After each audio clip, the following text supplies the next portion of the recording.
And I usually don't say anything at the start of these compilations, but hear me out for the next 15 seconds. Most of you aren't getting my notifications anymore. Can you please check if you're still subbed? YouTube has been turning it off for a bunch of people, so you might want to check that. Alright then, back to the spooks. Have a good night. My father tells me this story of my childhood every once in a while. When I was around 6 years old, my dad's best friend ended his life. His name was Joe. Obviously, it was a very rough, emotional time for my dad. Joe was my dad's best man at his wedding, the one guy who was always there for him. After my dad got married, he and my mum left Joe and the town they were in to start a life outside the town they grew up in. After years of moving around California, my family eventually moved to Utah, where my father worked for a successful internet business. Joe stayed behind in Washington because my family was so far away from their old life with Joe. There wasn't a lot of foresight and warning that Joe intended to end his own life though. Joe's sister apparently had been blaming Joe's wife for her brother's suicide. Joe and his wife drank a lot of booze, and probably as a result fought a lot. My father had always said they were a passionate couple. Yes, they would fight often, but he hardly knew two other individuals who were so completely in love, and for this reason he didn't believe it. A few days after Joe ended his life, his widow called up my father sobbing, saying about how she thought it was all her fault. After about an hour's worth of crying and trying to console her, he told her, "If there was a way for me to talk to Joe right now, I guarantee that he would tell you that he loved you, and that it wasn't your fault that he ended his life." Crying, she still didn't believe him, but she thanked him for the kind words and let my father go. My dad was obviously distraught after that long, hysteric conversation. He had been down in his office for a while and decided to come up and check on his kids while making a pot of coffee to take his mind off things. We were all supposed to be napping, but he thought he'd peek his head into our rooms to make sure we were safe, maybe try to have a little smile or brightness added to his day. Sure enough, when my dad got to my room, I was fast asleep on my bed. He went to my brother's room, and he was also sleeping. Finally, he checks on my sister, who's sleeping as smugly as an angel. He decides to go back towards my room and enter the kitchen to make some coffee. As he walks by my room, he notices a whimper. He turns around and enters the room, where he finds me weeping. I was 5 years old, so the way I was crying seemed odd to him. Normally, a 5-year-old would cry drastically or over-dramatically, but I wasn't. I was just sitting on the side of the bed weeping. My dad enters the room and says, "Matty, what's up? Why are you crying?" It's then that I stop crying for a moment, look at him with teary eyes and say, "Rick, it's not her fault. I love her. It's not her fault." With that, I stopped crying, rolled over back into bed, and fell swiftly back to sleep.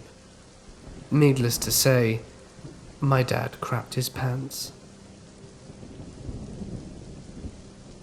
I was tucking my 3-year-old son into bed the other day. We say the typical slews of I love yous, and then he stops talking, which is extremely atypical. He has maybe shut up once his entire life, so he puts his head down on the pillow, kind of pointing his face down, and rolls up to look at me. His arms were down by his side, and he just points one little finger towards the rocking chair in the room. Without moving, he says, "Mummy, before you leave, can you take the rocking chair out of the room, so the man will leave me alone?" I'm pretty sure all the color drained from my face. He then proceeds to tell me that the man's name is Johnny, and he's a bad man and very mean. Johnny doesn't say anything though, because he doesn't have a mouth, and just sits there and stares at my son. In 2001, my grandpa, who I always referred to as Pop-Up, was diagnosed with prostate cancer. I don't know the details, but I remember thinking it wasn't too bad, because my whole family played the whole thing down constantly. I had never suffered a death in the family. I'd never even seen a dying person before, so I had no way to judge how Pop-Up was actually doing. so I accepted my dad's insistence that his father was doing just fine. Eventually, the doctors told my family to take Pop-Up home. My parents assured me it was because he was getting better. Obviously, my dad would be at my grandma's and Pop-Up's house every morning to help out. But after he had done everything he could for them, he would return home and ask if my sister and I wanted to go see them. We would obviously say yes, and he'd hop back into the car and carry us back out to their house. One day I remember having a really strange dream. It was cowboys and Indians. I've never been interested in westerns and all of that, but my Pop-Up loved them. Suddenly, he appeared in my dream. Well, not in my dream, more like in front of it, and he mouthed something inaudible and I woke up. I looked at the clock. It was around 7:30. Way too early for a 13-year-old boy to be up. But the dream had shaken me, so I had crawled out of bed. My sister was already up, which was equally strange. I said good morning and grabbed some cereal, and around noon my dad came home as usual and asked us if we wanted to see Grandma and Pop-Up. By this point he knows he doesn't need to ask, but habits are hard to break. We load up the car and head on over. Here's where everyone feigns surprise out of politeness. Before my dad turns the car off, he says, "Guys, I have some news for you. Pop-Up died this morning." I was stunned, for many reasons. Obviously, first, I thought he was getting better, and two was because I recalled the dream and realized that it was my Pop-Up. He was mouthing goodbye. I later realized he had died at 7:30 that morning, the same time he appeared in my dream. Furthermore, my dad would always bring our dog with him to my grandparents' house, a little Jack Russell named Lucky. Lucky would always hide under the hospital bed my Pop-Up was in. The day Pop-Up died, Lucky skulked out from under the bed, and as he took his last breath, Lucky took off on the far side of the room and let out a chilling howl.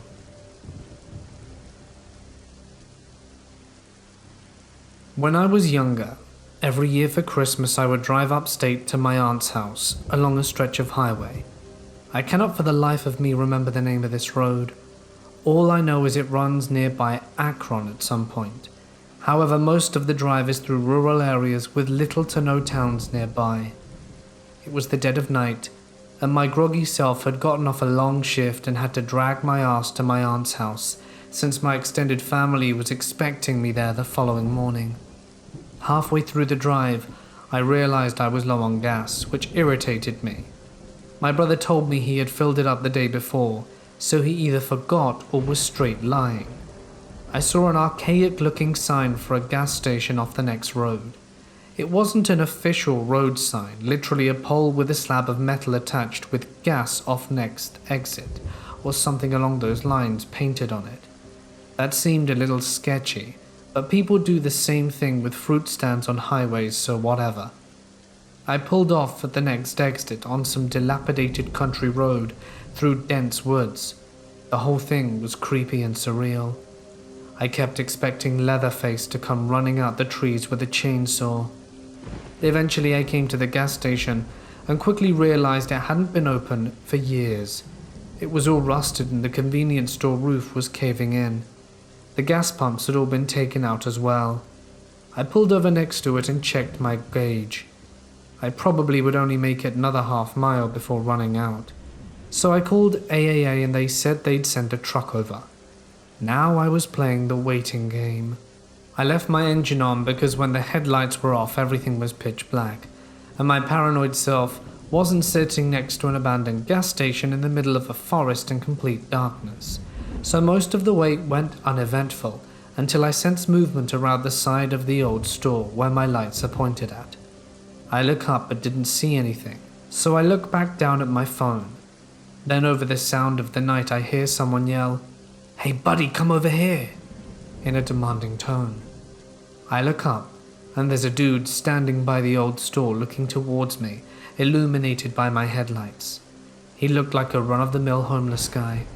I was honestly spooked and figured he must have been squatting there. Still watching him, I rolled up my windows and yelled something like, "Yeah, what's up?" Still mentally crapping myself. I had my foot ready to floor it out of there at the first sign of trouble. "You got any change?" "No, man, I don't." I look up at him.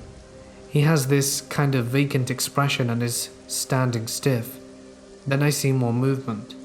There are heads. About 20 or so heads peeking around trees beyond the man I'm talking to. I can't see them clearly, but they're definitely people, literally just heads staring in my direction from around the trees. I see another guy begin to walk from around the gas station, and then I turned around to speed off. I got about as far away from that place as my tank could carry me and updated AAA on my location. The driver came back over and filled me up. I didn't say anything, but after he left I wanted to call the cops, so I called the nearest town sheriff's department, and they said that they'd send a state trooper over at the location I gave. When I got to my aunt's house they called me back and said whoever was there was gone, but they could tell a large number of people had been living there for a while. Blankets, canned food, the usual. The whole situation still freaks me out, but frankly I just consider myself lucky. I'll always just have a creepy story to tell, and nothing bad happened.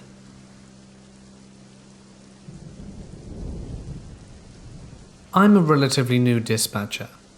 I've been working for about a year and a half in a small town. I work 4 10-hour shifts, and 3 of those I am alone for the entire shift, working police and fire. In the last year and a half, I've never lost anyone. For some reason, my welfare check calls had all been false alarms, and my medical call EMRs were always able to get them stable enough to wait for an ambulance. Those calls were few and far between for a start, but all turned out okay, and I was still very green in that respect. About 2 weeks ago, I had someone call from out of state in near hysterics because a woman in our town was sending cryptic statements to her via text about ending her life, but no one knew exactly where she was. M had made statements about not being far from home and something about a cemetery, and that she was going to use a rope. The family member said M had made an attempt about a month prior, but law enforcement arrived and saved her life. I called the last person M had seen, and then called every person M was known to associate with for a vehicle description, clothing description, mood, anything that could help me.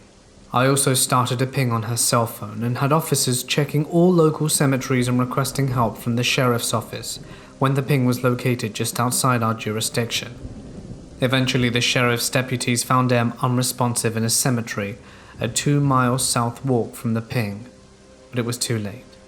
It was the first person I'd ever lost, and I beat myself black and blue replaying all the calls in my head. Everything anyone had ever said, everything I did. Did I do everything right? Was I fast enough? What if I were faster? Did I miss something that could have helped find her in time? We had a picture of her in our system, and I dreamed about her for at least a week. Tonight I get a call from a suicide hotline, advising of a male with a sharp object walking through town with the intent to end it all. That night, with M came rushing back, and I started to get almost nervous, but also was determined that this one would be different. I pinged the phone and got officers moving, looked up his file to see where his past incidents had occurred for maybe a clue of residence. I even got a tracking dog to try and locate. As I'm on the phone requesting my 3rd ping update, an officer called out with him and he's okay. He's emotionally upset but physically okay, and I felt the air go out of me. Once they cleared, I had an officer come in and watch the comms so I could step outside, and I felt like a weight had been lifted off me. I saved this one. I felt like crying, and I don't know if that's normal. Maybe I'll actually sleep tonight without seeing M's face. I know it sounds like a pointless story, but no one really understands what my career is or what goes on with it. I just needed to share it with you all. I have a story to tell that my mum told me a while back. It was her experience with a Ouija board, and my mum wouldn't make something like this up. The whole reason she even told me about it was because I'd brought up the idea of using one to contact a younger brother who passed away. Anyway, her story freaked me out enough to never use one.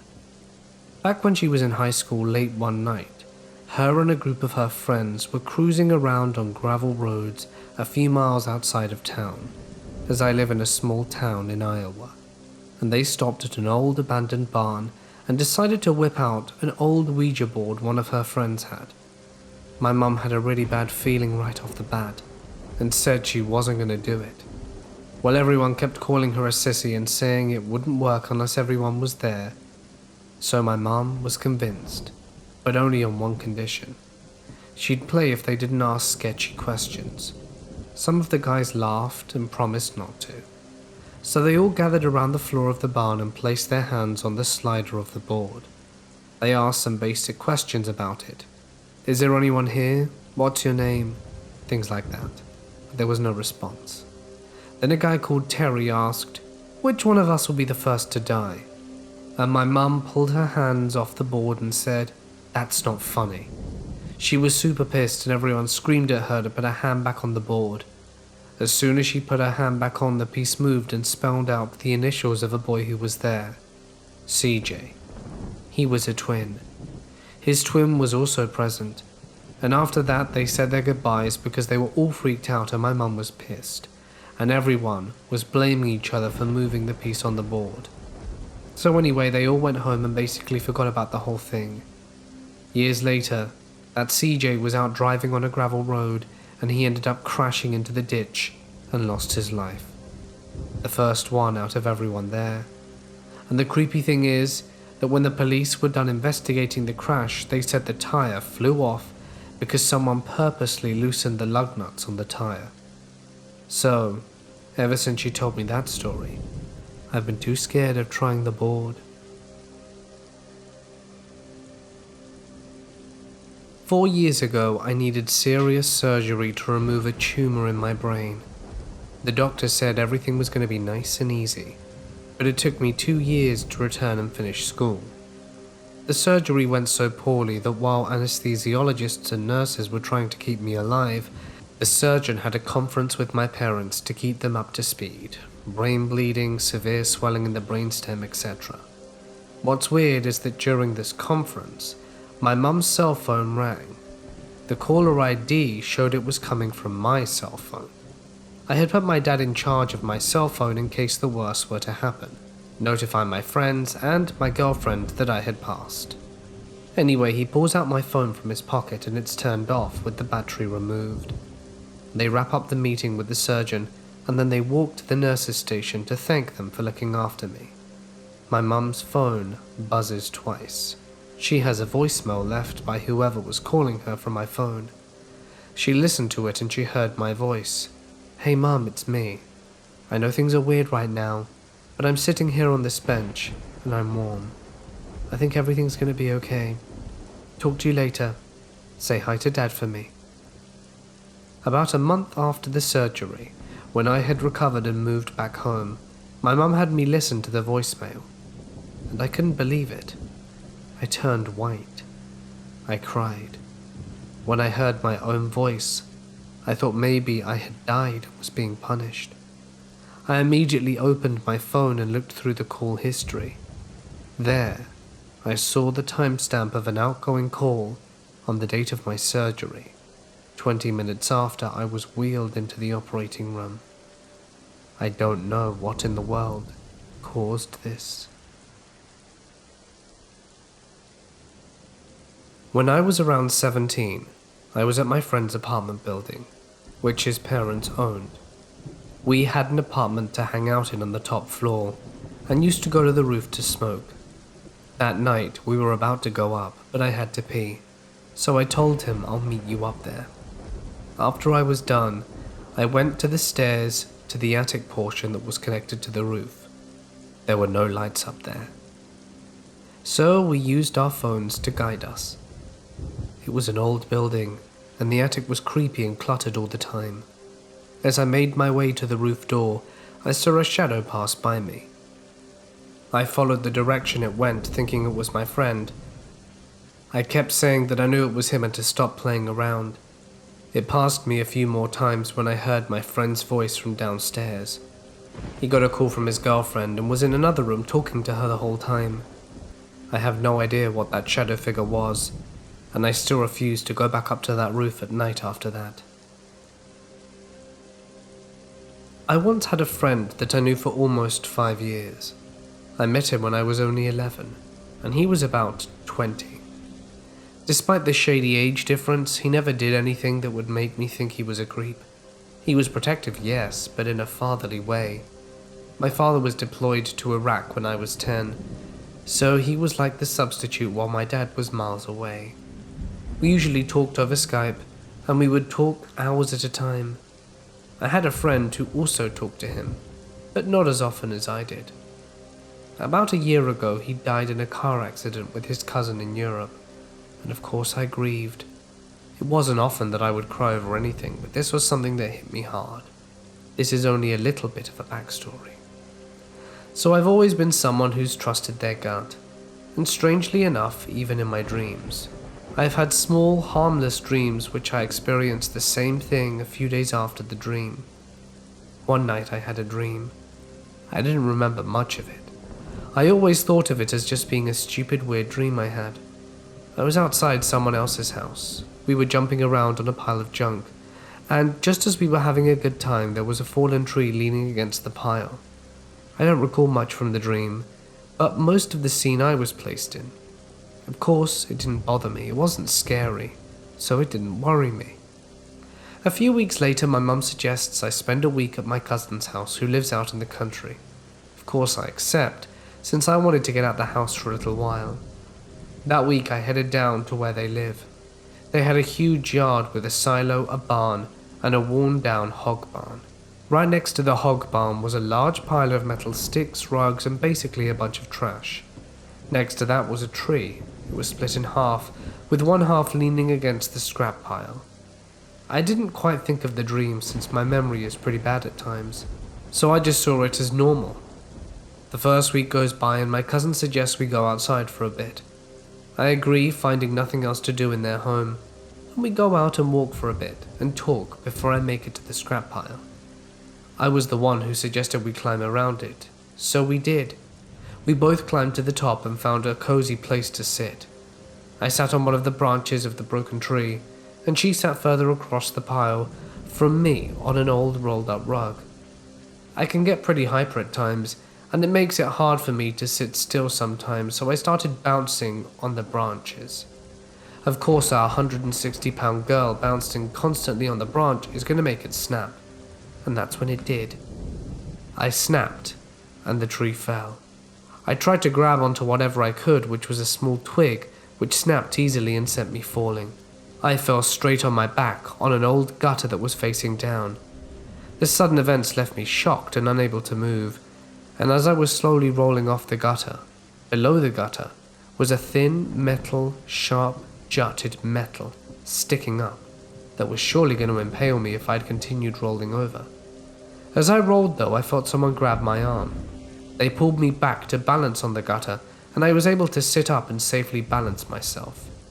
My first assumption was that it was my cousin who helped me. But the creepy part, I was about to thank them for practically saving my life, but then I realized she was halfway across the pile. Her foot fell through a screen and she couldn't get to me in time. Apparently I had rolled myself back before I rolled off, but I swore I felt someone pull me back. Someone who probably saved me from being impaled and getting severely injured. I immediately told my aunt about this, and soon my mother. My mother agreed with me that it could have been anything, but we're both convinced that it could have been my father figure, that he's watching over me. Tell me, what do you think of the situation? Because ever since then, I'm still contemplating on what it really could have been. This happened about 11 months ago when me and my wife got married in June. I'll never be so grateful that I have a habit of locking doors. Our wedding day was coming to an end. Family and friends were slowly starting to depart as me and my wife Diana took pictures and chatted with some of the guests who stayed a little longer and were just having a good time. It was a great day and a lot of fond memories were made, But what we least expected is what happened that night as we were on our way to our honeymoon. As me and Diana said goodbye to the last of the guests at around 9 p.m, we got into the car and headed home.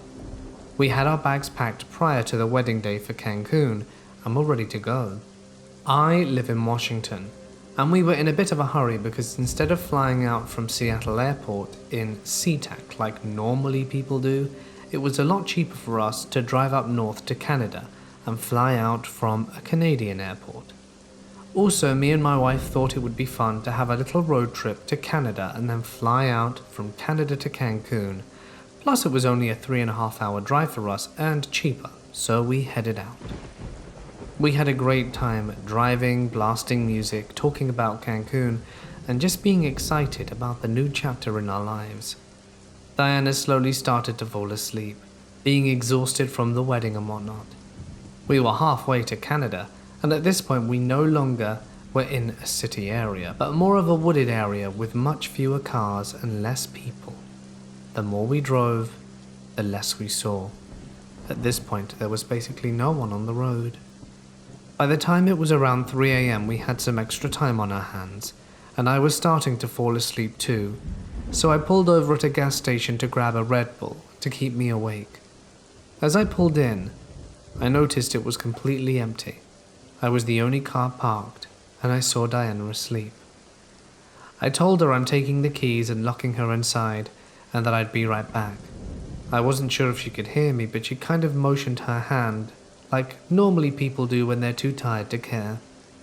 I came back around 6 minutes later to find my wife shaking and crying. I was confused and freaking out a bit, because I wasn't sure why. She couldn't even get words out at first, and after she calmed down a while later, she relayed the following. Apparently she did hear me when I told her I'd take the keys and be right back, and as she was sleeping, she was awoken by a tapping on the driver's side window. Being too tired to get up or even open her eyes, she lazily went for the unlock button on the passenger side door. As she was going for it, she froze. A thought passed her mind, and then she remembered. Didn't he say he had the keys? Why would he need me to unlock the door for him? That's when she heard a woman's voice mumbling for the driver's side. She turned herself around to look at the window and saw a woman with long black hair, with wide eyes and a crooked smile on her face. She couldn't hear what she was saying at first, but then it became clear. She kept repeating in a mumbled tone, "Are you tired?" over and over. She freaked out and told the woman to leave her alone. The woman laughed and told my wife that she was tired too. The woman never took her eyes off her and tried the door handle. At this point, my wife was close to tears and attempted to call me, but as she did, she heard what sounded like a phone buzz and realized I'd left my phone in the car. Out of options, my wife started honking the horn, trying to scare the woman off, while perhaps also getting my attention. The woman still had her gaze on her and started mumbling more while laughing and trying the handle again. Then she mentioned something more about someone called Sarah and asked my wife if she knew her. After a few more mumbles, she left. To my wife's words, the minute she left, I came out the gas station. So my wife broke down. I don't know how I didn't hear the honking of the car, and I still feel bad for leaving my phone. My wife also added that one of the creepier things about that woman is that she didn't look homeless, nor dirty, nor anything. In fact, she seemed perfectly normal and well kept. My wife said she'll never forget the woman's wide eyes and the gaze she had on her with the smile. It also chills me to think what would have happened if my wife never realized that I had the keys, or if she never heard me about locking her inside and opened the door while facing the other way. I don't know what those women's intentions were, but if I couldn't hear the honk of the horn, I'm not sure I'd hear screams. To this day, I'm thankful I have a good habit of locking doors, and I'd recommend it, no matter how long you think you're going to be gone. About 5 years ago, I was volunteering in a listening service that was only aimed at helping children of up to 18 years old. A lot of training was required for this role. Even though it was an anonymous phone call service, if a child presented us with a dangerous situation and we had their permission, we could call the appropriate authorities, like police or social services. After a few weeks, I was feeling settled in and had taken many calls. The majority were just kids joking around, but there were many tough calls too. Most evenings after I had finished my shift, I would feel so overcome with emotion that I would fight back tears on my way home in my car. Having a small child of my own often made it harder to forget about. One phone call in particular really startled me, and to this day I often think about it. It was about 9:45 p.m., 15 minutes before my shift ended, and I was sitting around. I hadn't taken a call in over an hour, and time seemed to be moving so slowly. My phone rings, and a petite, soft female voice says, "Hello." I introduce myself, giving a fake name as I always do, and tell her a little bit about the service and what we would do if someone is in danger. She says almost immediately, "I need help. I'm babysitting my younger sister. She's only 2 months old and I'm 9. She's diabetic. She's turning blue. My mother and father have gone out. Please help." I felt as though all my training had gone out the window. I was panicking, but tried my best to keep my thoughts clear and my voice clear. "Go outside and get help. Go knock at the neighbor's house and call the nearest adult you see." The little girl talked me through her steps and said she had the baby in her arms and was about to go out the street. Listening to the noise of the traffic and the sounds of the night air, my heart was beating so fast, aching to know what was going on, and feeling so helpless. I could hear the little girl speaking to someone but couldn't make out what was being said. Next of all, a lady came on the phone. "I have them. Hello? Hello, I have them both. I'm going to take them to the nearest hospital." I thanked the lady, and she told me that help was on the way. I ended the call and gathered myself. I informed my supervisor.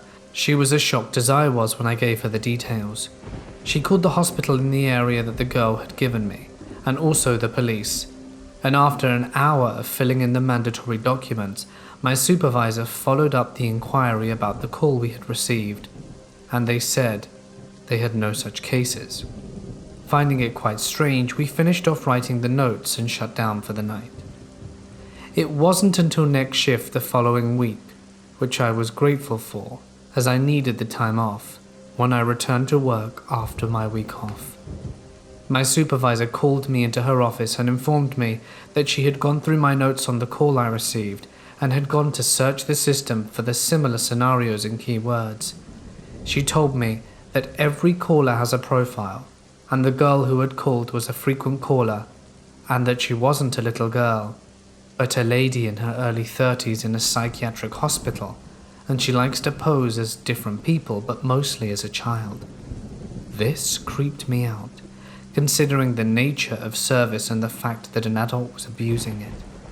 This information angered me and also disturbed me. I felt silly and naive, as I had believed this girl's story. Over the next few months, she called a few more times under different descriptions, and always posting as a vulnerable person. I wasn't there for much longer, but that story always gives me the creeps whenever I think about it. I had a teacher who had a very interesting Ouija board story. This teacher joked around and wasn't really ever serious, but was funny as hell and an overall good teacher. But when Ouija boards came up, she got extremely serious and shared a bone-chilling story.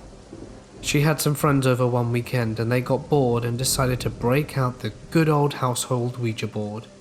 They had asked questions and got weird vibes from some of the answers that they received, but pushed forward. Finally, someone asked when they were going to die, and it went around the circle and everyone got a decent number in their 80s or 70s. But one girl got the age 19. Granted, they were juniors/seniors in high school, so that was only a few years away. A few years go by, and the girl who got 19 as the age of death was killed by a car while walking on a beach while on spring break. Her friend she was with broke her leg or something. She was 19, just a week away from turning 20. The nature of the death and the fact that she was close to her 20th birthday makes it so scary because she was so close to defying the Ouija board. Never ever doing it. Needless to say, I'm too terrified to get answers like that. I work on an adult oncology unit, where unfortunately we have a lot of comfort care patients. The majority of them transition to hospice, where they live out their final days. Sometimes they don't quite make it and pass away while they're still in the hospital. We have the most deaths in the hospital in our unit, and a lot of floats don't like coming up to our floor because everyone dies. We all love it though, and wouldn't have it any other way. There's so much love between the nurses and our patients. We get to know them really well.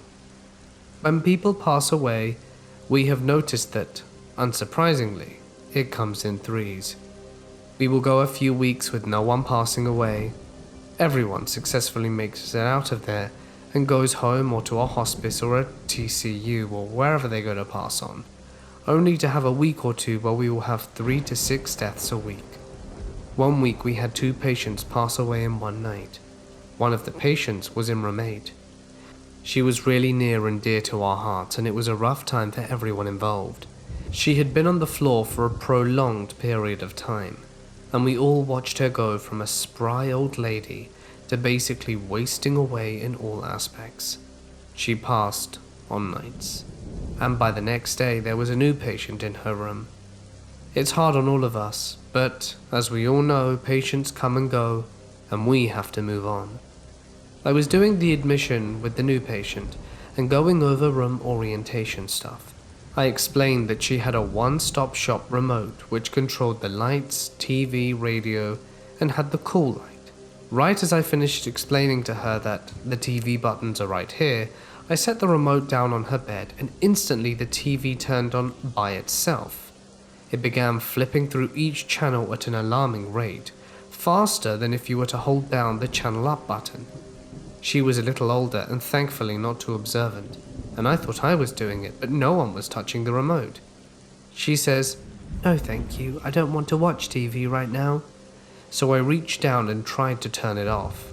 It didn't switch off. I ended up panicking a bit inside and yanking the remote out the wall and telling her that it seemed not to be working properly and that I would get her a new one. The TV still wouldn't turn off after I unplugged the remote from the wall, and normally it would be all connected and not work if it wasn't plugged in properly. I ended up having to walk and manually shut the TV off.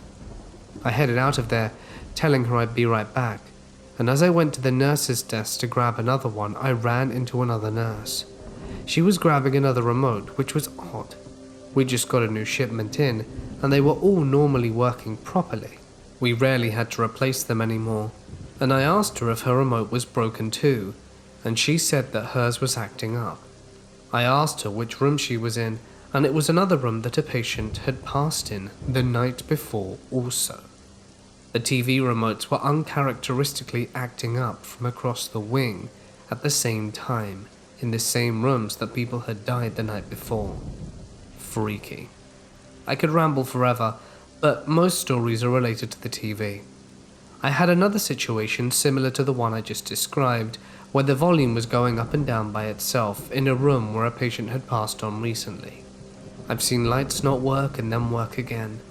I have even seen a sink turn on when there was no one else around. We have several designated rooms that are reserved for our comfort patients, and even when they are unoccupied, we will walk by them and it feels like someone is there. But when we look, it's clearly empty. We've had a room where IV pumps stopped working and BP machines quit on us, and nothing seems to work.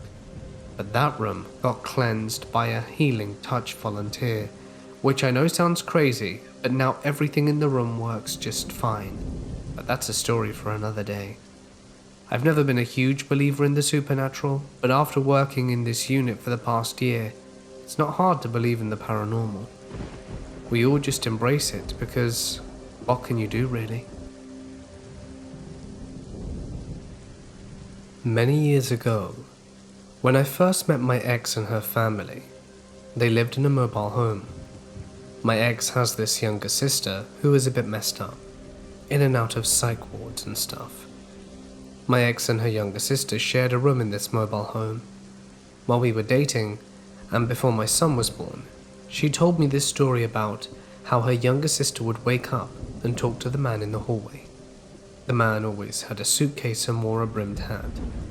My ex and her family always dismissed the stories as the younger sister was a bit nuts.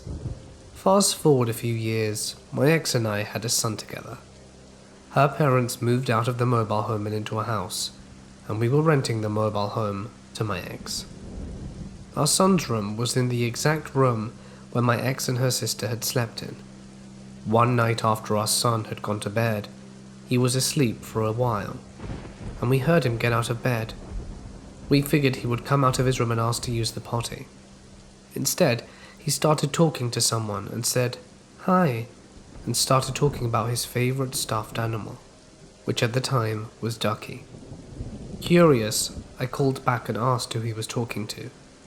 He pops his head out of the room and informs me he's talking to the man with the suitcase and who's wearing a hat.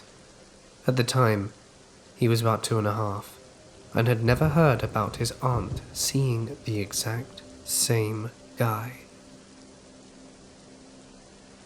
I have a younger brother who had an imaginary friend in his youth. He was also an avid sleepwalker. When he was around 3 or 4, he started talking to someone he called Friar. He described Friar as a dark-skinned man with little clothes who loved to hunt in the wilderness. Then one day, he told me that Friar used to live nearby in a house a long time ago, and then some white people came and burnt him alive and killed his village. Not exactly something you expect to hear from a 4-year-old. I remember I would be in my room and hear him talking like he was having a conversation, and when I would try and check on him, he would immediately become silent and turn his head as soon as I peeked around the corner. Very unsettling. While my older brother, the middle child, was visiting his dad for the summer, but the day before he got back, my youngest brother told my mother and I that Friar does not like it when brother is mean to me. He's gonna scare him. The night he got home, my mum and I were downstairs and heard a scream that I can still remember to this day. We ran upstairs and found the middle brother swearing that something was shaking the bed violently. It was a bunk bed. My youngest brother was sound asleep. A month later, my youngest brother took a bad fall and cracked his skull. He was fine but never spoke to Friar again after that. He would also sleepwalk constantly and show up right next to me in bed and stare at me until I woke up and promptly crapped myself. One night I heard the front door open and close, and since it was 4 a.m. I went to check it out. I opened the door and found my brother at the far end of the yard, in the snow, only in his underwear, staring right at me. Then he slowly waved. Those shivers weren't from the cold though. A few years ago, my brother would get a call on his cell phone at around 2 to 3 a.m. every night. He would answer it, and it would be this hellish sounding noise, like static mixed with screams. He changed his cell number after about a month of it and it stopped. And after a week or so it began again. The exact same noise, the exact same time. Finally one day he decided to backdial the number.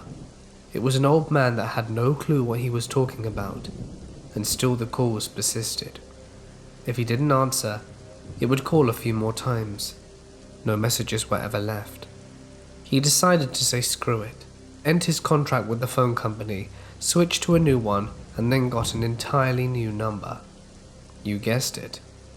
The screaming static calls continued after a short delay. By this time he was terrified every night, unsure why this was happening. He backdialed the number again and got a different person. Around this time he lost his job and his phone. The calls stopped, of course. His phone was disconnected now. So one day my mum asked me to listen to this weird message she got on our home phone. It was the static screaming. We showed my brother and he was freaking out. He backdialed the number again and it said the number was disconnected this time. Never heard from it again after that. My husband and I were on a road trip coming back to Louisiana from Iowa. We were driving 4-hour shifts while the other person slept in the back of the car. It was 3 a.m. and he woke me up to start my shift. I looked around and didn't see another car in sight or even a streetlight or building. He had taken an alternate route that he thought would be faster. Finally, we come across a small local gas station with a single light on. It was closed and our car was the only one there. We pull over and I'm getting ready to open the door so we can switch places, and my husband tells me to hold on. I look up, and from behind the back of the gas station a man wearing rags shambles towards us quickly. Not quite running, which made it even scarier in a zombie-esque way. I told my husband to hurry and drive away. He was intrigued though. He just stared ahead at the guy as he got closer and closer, and I started freaking out and screaming for him to go until he did. As he drove away, I looked behind us at the gas station as it disappeared into the distance. As far as I could see, the man followed the car at the same odd pace he was walking at until he could no longer be seen. Gives me chills big time. I spent nearly a decade working with a large law enforcement agency in my home state as a police dispatcher. Instead of answering calls made to 911, my job was to remain in direct contact with and consistently provide information to officers and other first responders. During a specific graveyard shift with very few calls in its entirety, I dispatch officers to an escalating yet non-physical domestic dispute. In short, it concerned child custody, which can undoubtedly shorten tempers and set parents on edge. A father had violated the hours of his visitation rights by showing up intoxicated at 2 a.m. at his now ex-wife's house. She, of course, was not too pleased, prompting the emergency call when he refused to leave. Normally, the response time for emergency incidents is based upon a priority system, depending on the circumstance and whether or not a person is in imminent danger. However, since it was a slow night with no incidents holding, I dispatched 2 available officers immediately. They arrived within minutes, separated both parties involved, and de-escalated the situation. As previously mentioned, the father was legally intoxicated, according to an administered breathalyzer, and had driven his truck to his ex-wife's house. But since he had legally parked on a public street and wasn't behind the wheel when officers arrived, he wasn't charged with drunk driving. I ran his information and background, and except for a prior DUI, driving under the influence, and a couple of minor offenses, his record was otherwise clean and he didn't have any warrants out for his arrest. The primary officer, writing the report, that happened to respond was the patrol shift supervisor, my sergeant, a very nice man who earnestly tried to help every citizen he could, including cutting them some slack if an arrest was avoidable. He let the man off with a trespass warning and even gave him the opportunity to call someone to drive him home or use public transport and return for his truck the next morning, after he'd sobered up. Incredibly gracious considering the circumstances. But this wasn't good enough. The man opted for an Uber driver and the officers left after one had arrived. Apparently the father had told the Uber driver to drop him off just around the next corner and proceeded to call 911 again, demanding to speak to an officer. My sergeant was made aware of this and asked me if I would call the man back to see what else he wanted. Since it was extremely common for dispatchers to make callbacks, I had no problem with this request. The father proceeded to berate me at the top of his lungs, and I'm going to censor the incoming profanity. He called me, amongst other things, a worthless piece of trash, and he said he called me to help, but that I was siding with the woman, and to send the officers back now. I'd heard these expellatives hundreds of times and was unfazed. "I'm sorry you feel that way, sir," but I can send officers back to you. What's your location?" He proceeded to call me every name in the book, including several racial and homophobic slurs, and asked me, "What's your location?" "Never mind, I know where your building is and I'm heading over there to mess you up," amongst other insults. He informed me that he had utility chains and gasoline in his work truck and threatened to not only blow up our communication center, but drag my burning body around the parking lot behind his truck. "Sir, I understand you're upset, but I advise you not to make these kind of threats. Everything you say is currently being recorded." He replied saying, "You think I give a hoot? Send your officer back out here and I'll string them up. Go ahead." I happily and maliciously complied. I informed my sergeant over the phone of the father's allegations. He, as well as 5 other squad cars, responded. They found the man waiting by his pickup truck, back out in front of his ex-wife's house. I'll admit this guy had a pair on him. He was promptly arrested for the following: violation of a trespass order for reappearing at the house, misusing of an emergency line, harassment of public safety employees, i.e. for threatening a 911 call taker, terroristic threats for threatening to blow up our building, and resisting arrest once he was placed in cuffs. In summary, tread carefully, deadbeat dad. I'm armed with a phone, a radio, and a criminal database, and a patrol sergeant, and I'm not afraid to use them. I've gone back and forth with the idea of sharing this for a while. After searching through a lot of places on the internet, this seems like the best place to discuss them. I still have my reservations though. In any case, I am looking for answers. Several years ago, I was doing my undergraduate studies at a large university in Pennsylvania. This event happened in 2005.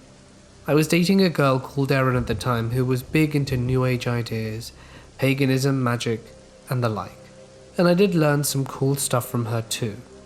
Eventually I met some of her like-minded friends, and in our conversations it came up that one of the rooms in the oldest building on campus caused 2 of them, a guy and a girl who were dating, to experience a lot of psychic distress.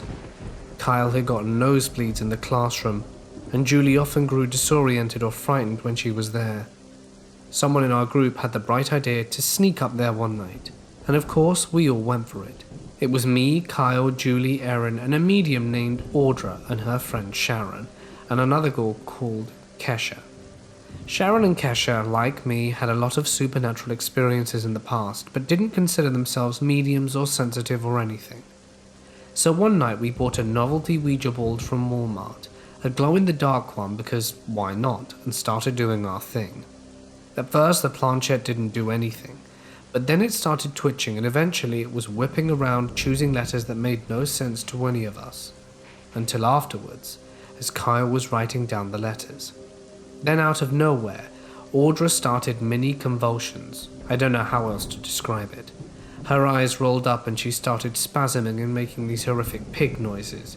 Not just snorting or squealing, but belting those noises out like I never thought a human would be able to make. She started crawling her way to the door. The planchette was going crazy, and when Kyle jumped to her to keep her from heading towards the stairs which were directly across the hall, we all kind of snapped out of it.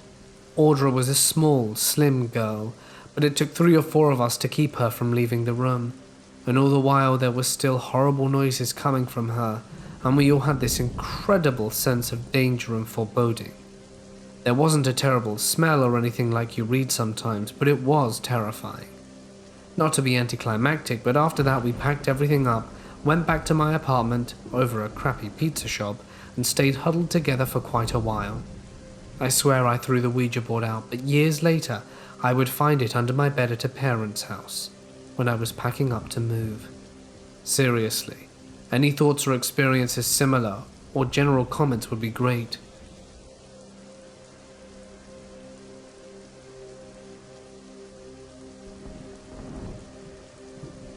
I work as an elderly care worker down in the southwest of Australia. I love my job and love all my residents who I look after and gain real cool friendships with. Sometime in early 2018, one of my favorite residents was put on palliative care, end-of-life care, which we look after more intensely, making sure they're the most comfortable they can be before they pass. I was able to spend a good amount of time of my shift being able to care for her in her final moments. As my shift ended, I got to say a last goodbye before I clocked off and went home to sleep. That night I had a dream where I was with my friends at the beach, and we were running down the stairs to head to the water, where I turned my head to the left and find the resident who I looked after sitting there staring at the ocean with just a blank look on her face. I walk up in front of her and greet her, asking if she was feeling okay. I remembered in my dream that she was meant to be in strict palliative care, to which she replied, No, I don't think I am." I kinda nodded to her and hoped that she'd feel better real soon, while I kind of wanted to wake up at that point. But the freaky part was when I woke up into another dream where I was lying on my stomach in my room, in my bed, where I was experiencing a sleep paralysis, and I hear behind me, you guessed it, a little old lady's voice telling me, "Victoria is dead, right? You know she was hurt, right?"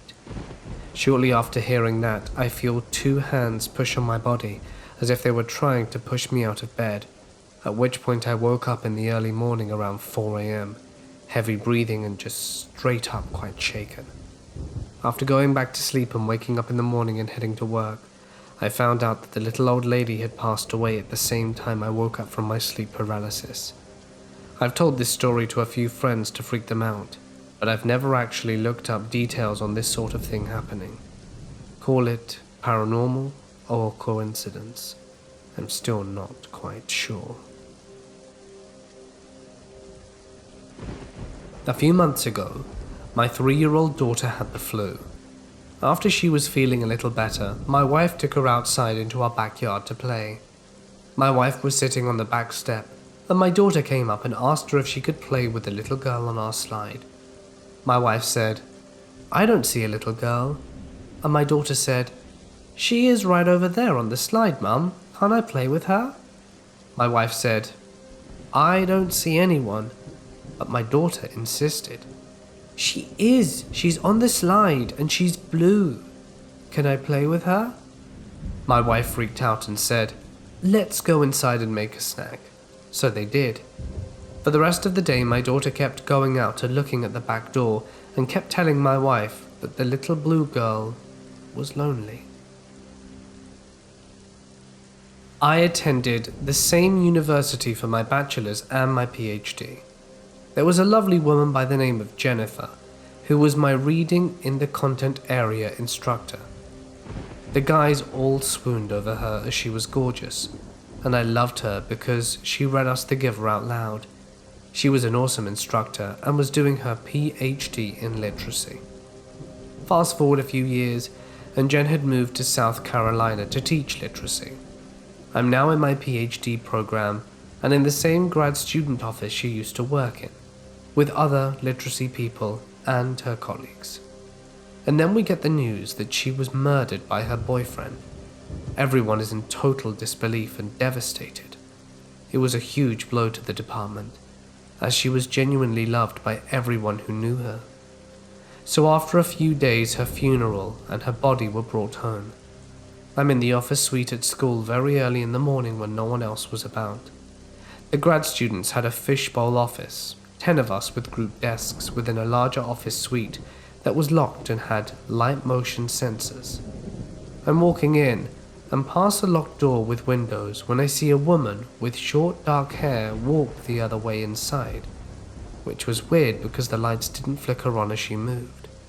So I walked around the corner to the door with a key code and let myself in. I walk inside and head to where I saw her. The lights flicker on when they sensed me, but no one was there. It's just me and an entire suite of empty offices.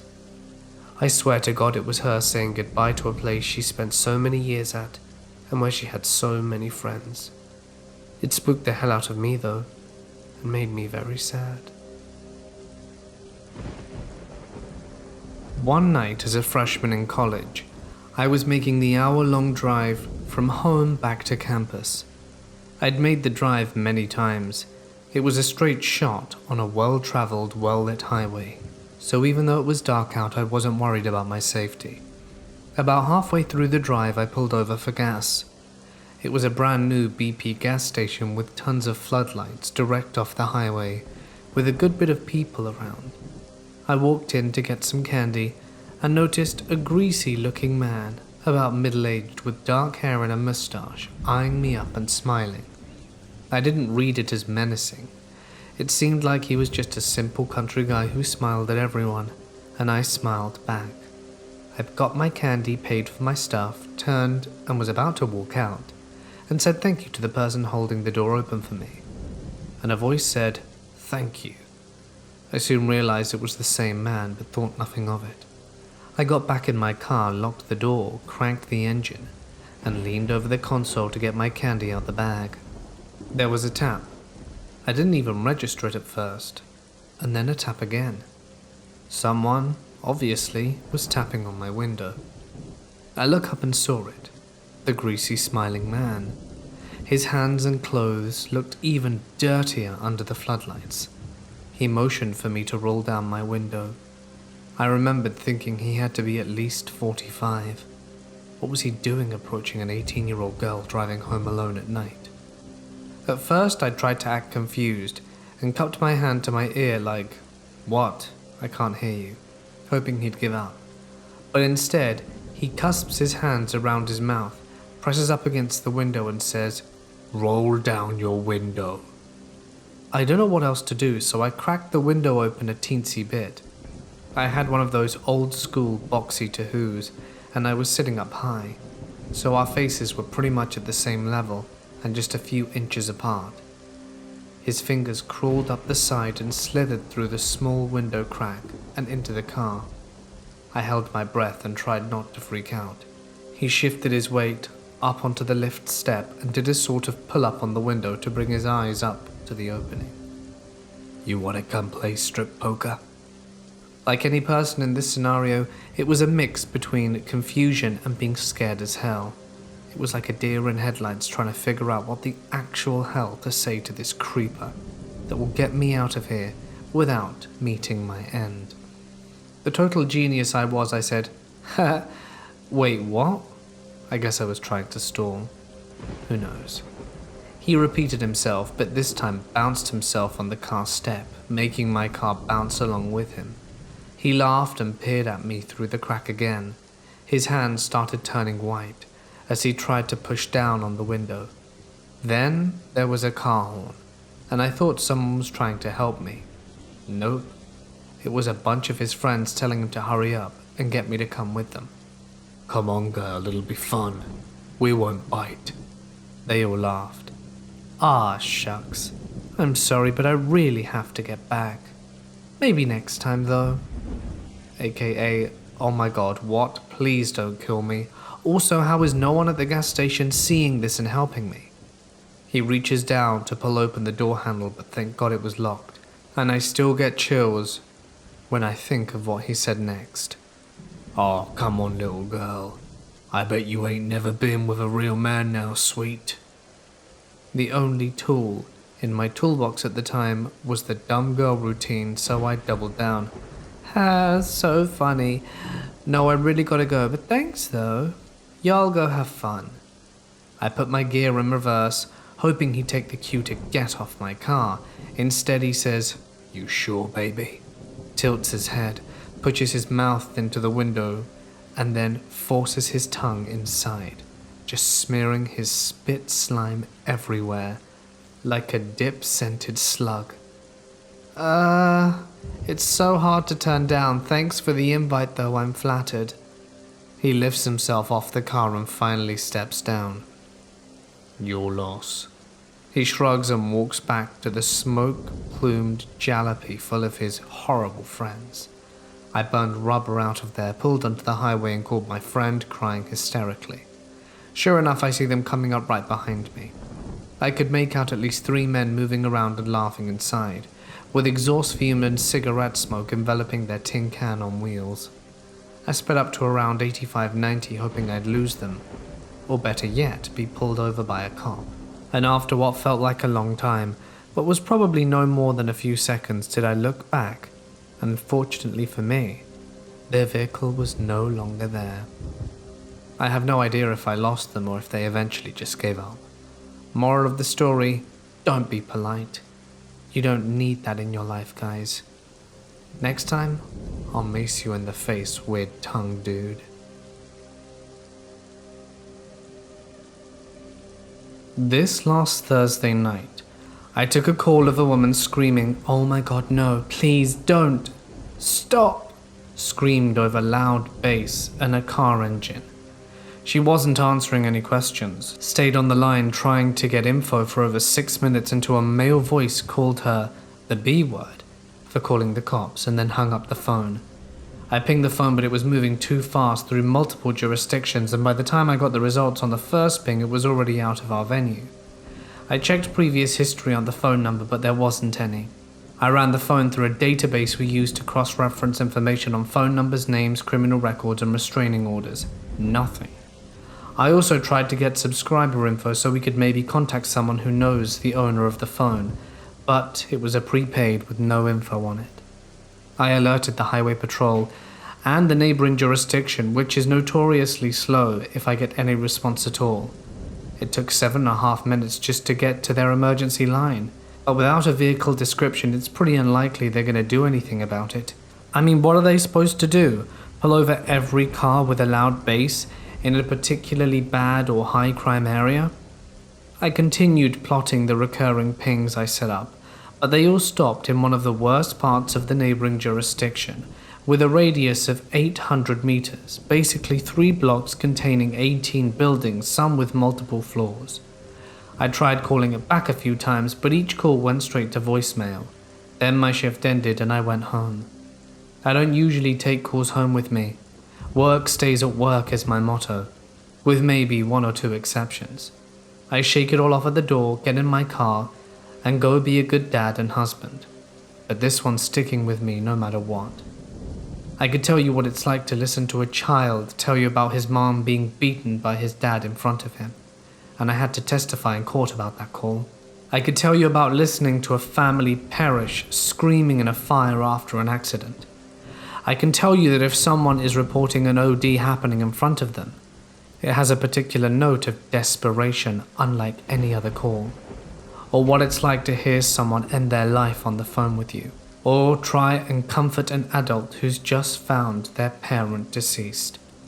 I've listened to a mother scream as she realized she accidentally ended the life of her infant. I've talked to frantic parents whose children were taken. I've been at this job for a while, and I can tell you the time I spoke to a 15-year-old who had been shot and left for dead in a field because he tried to sell his older brother's weed. He survived. Or the guy who had been knifed multiple times and passed on the phone, with 20 seconds before officers and paramedics showed up. Those were the rough calls, but at least I had some resolution to them. This one? Nope. And I probably never will. Was it a woman being taken? Was her life being ended? Or was something horrific happening to her against her will? I have no idea. Could have been a partially disturbing song and a pocket dial for all I know. Was she found? Did she report what happened after? Is she alive now, or is she in an abandoned building? I don't know. Is there someone frantically searching for her right now? Did I ever meet her? Maybe. But I will never know. Not knowing is the hardest part of this job. I go from the start of one emergency to another in seconds. Questions, dispatch, help, hang up and repeat. In the rare case something really bothers me, I can usually ask the officer via his computer how it went, but I think I've only ever done that 2 or 3 times. This call? I'll never know how it ended or what happened. I did everything I could, only for it to mean absolutely nothing anyway. Now I'm sitting at home on my days off. My baby is crying, and my wife wants to tell me about some story or other she read on Reddit. Taxes are due, and I'm behind on paying bills a day or 2. and all I want to do is go somewhere quiet, drink bourbon until I'm not stressed anymore. But that's a bad route to go. I've seen others do it, and I'd never forgive myself for letting my family down like that. So instead, I'm a little quieter than usual, and maybe not as attentive as I'd like to be, but I'll be fine for another day or two. Just gotta suck it up and go back to work. 15 years until retirement. This was last summer, about a year ago. I was in rehab and decided to make a Ouija board, and me and my 3 roommates all agreed we would try it out. We were all very skeptical, mostly leaning towards the side of disbelief, but still open. It was a full moon that night. We started by all holding hands in a circle around the board and saying that we were open to spirits, willing to talk, and I guess just putting the energy out there. We then took the planchette and moved it around the board in circles a few times. We were in rehab with no access to the internet, so kind of just doing what we felt was right, and weren't sure on proper procedures. When we were all moving our hands, we were heavy on the board, and you could feel it being dragged. I will admit I tried moving it on my own, as well as in the beginning just to mess with my friends, but again the planchette felt like it was being dragged. But then I stopped and began to take it seriously, and when it was actually moving. It's hard to explain, but there was an entirely different energy to it. It glides across the board like butter. The board and planchette, of course, were made of cardboard, so it freaked us all out. Sometimes a couple of us would take our hands off, or we'd tell another girl to move her hand and it would keep going. It spells one of the girls' names, Sally. We asked who's contacting her, and it said, sister. Sally had a little sister that died under her care when they were small. Sally was scared. She asked for its name, and it spelled F-L-O-R. I'm thinking maybe it's trying to say Florida, but stopped. But at this point, Sally is shaking and in tears. Her sister's name was Flor. None of us knew that. After that, I think we contacted another spirit and said that it was female and had been shot, and maybe another one. It's crazy because the energies feel different, like how it glides across the board. So now we're all total believers. I think maybe the next night or 2 nights after, me and my roommate decide to play. I think we contacted a spirit similar to the last one when all of a sudden the vibe completely changes. It spells out my name. And I'm like, oh no, as my name is very unique, and even though I believe in this now, that's the last thing I wanted to happen, for something to address me directly. Then the planchette starts zooming back and forth between A and Z really fast over and over, basically flying out of our hands. We're kind of scared, and no matter what we ask, it keeps repeating the same letters over and over, and we get spooked and stop playing. The next night we decide to try again. Start like usual, putting forth our intentions, doing circles and asking how many spirits were there with us. My name was spelled out again, and I asked who it was, and it said father. My friend asked me if my dad was dead, so I said no. We asked it what it wanted, and dude, it was spelling out painful, and then went back to doing the AZ thing. Deciding it wasn't going anywhere, we said goodbye and put it away. We tried one more night, but it was the same spirit messing with us with the same letters over and over. So, didn't do it again. The whole experience was so insane to me. I kept a journal of all of this when it happened. So, I went and looked, and tried to give all the details I could for you to understand the experience. I was a nurse for 7 years. In my entire career, I worked at a single facility. The facility had many renovations done during the years as it opened in 1960. By 2011, when I started working there, only half the facility was the original building, and the rest had all been added over the years. I worked nights, mostly because I'm a night owl and found it easier than morning work. I had a number of odd experiences, but I'll share the main ones that stick with me. Firstly, I had experiences with the supernatural since the age of 3, so I believe in the supernatural, but wasn't obsessed, more aware, if that makes sense. There was one wing in particular that was part of the original building, which had a small sitting room and a television for residents to enjoy during the day. During my night shifts, this one area gave me such a feeling of dread and fear that I would only be near it for as long as I had to. I would go out of my way and take the long way back to the nurse's station just to avoid being near it. Nothing I knew ever happened there, but my gut feeling was screaming at me that there was something there, and it was not happy. This feeling eased during daylight, but once it was night, the feeling was there. It felt as if someone was watching me, and they didn't like the fact that I was there. I spoke to a few other nurses about this, and they all claimed they experienced the same feeling. One other experience sticks out to me. A 90-year-old woman called Jane went to breakfast and asked to be taken back to her room for a sleep. She was a very healthy woman, but she said she wasn't feeling well. When the nurse did her next round 20 minutes later, they found that the resident had passed away in her sleep. I found out it was an aortic aneurysm, so she didn't suffer. Unfortunately, death is rarely quick in aged care, so usually a slow process of days or weeks. Jane was a very sweet Polish lady. She had outlived her children and her husband had passed many years ago, so she never had visitors. I would check on her and bring her tea at exactly 9:30 p.m. and say goodnight. As you could probably guess, not everything goes to schedule in healthcare, and it was not always possible to stick to a strict routine. But if it got to 9:35, she would ring her call bell and ask for her tea, then apologize profusely for ringing her bell, and every time I answered with, "Whenever you need help, press the button, it's not trouble, I love to help." She would then say her usual, "Good night, sweet girl," and I'd leave and get on with my shift. The funeral home was late to pick her up, and I helped the undertaker in the afternoon when my shift started. All the rooms had a call bell next to the toilet, one next to the bed, and the resident wore a necklace or bracelet with a call bell attached to it. When a resident passes, their room call bells are disconnected the same day, and the personal bell is put in the nurse's station ready for the next person to move in.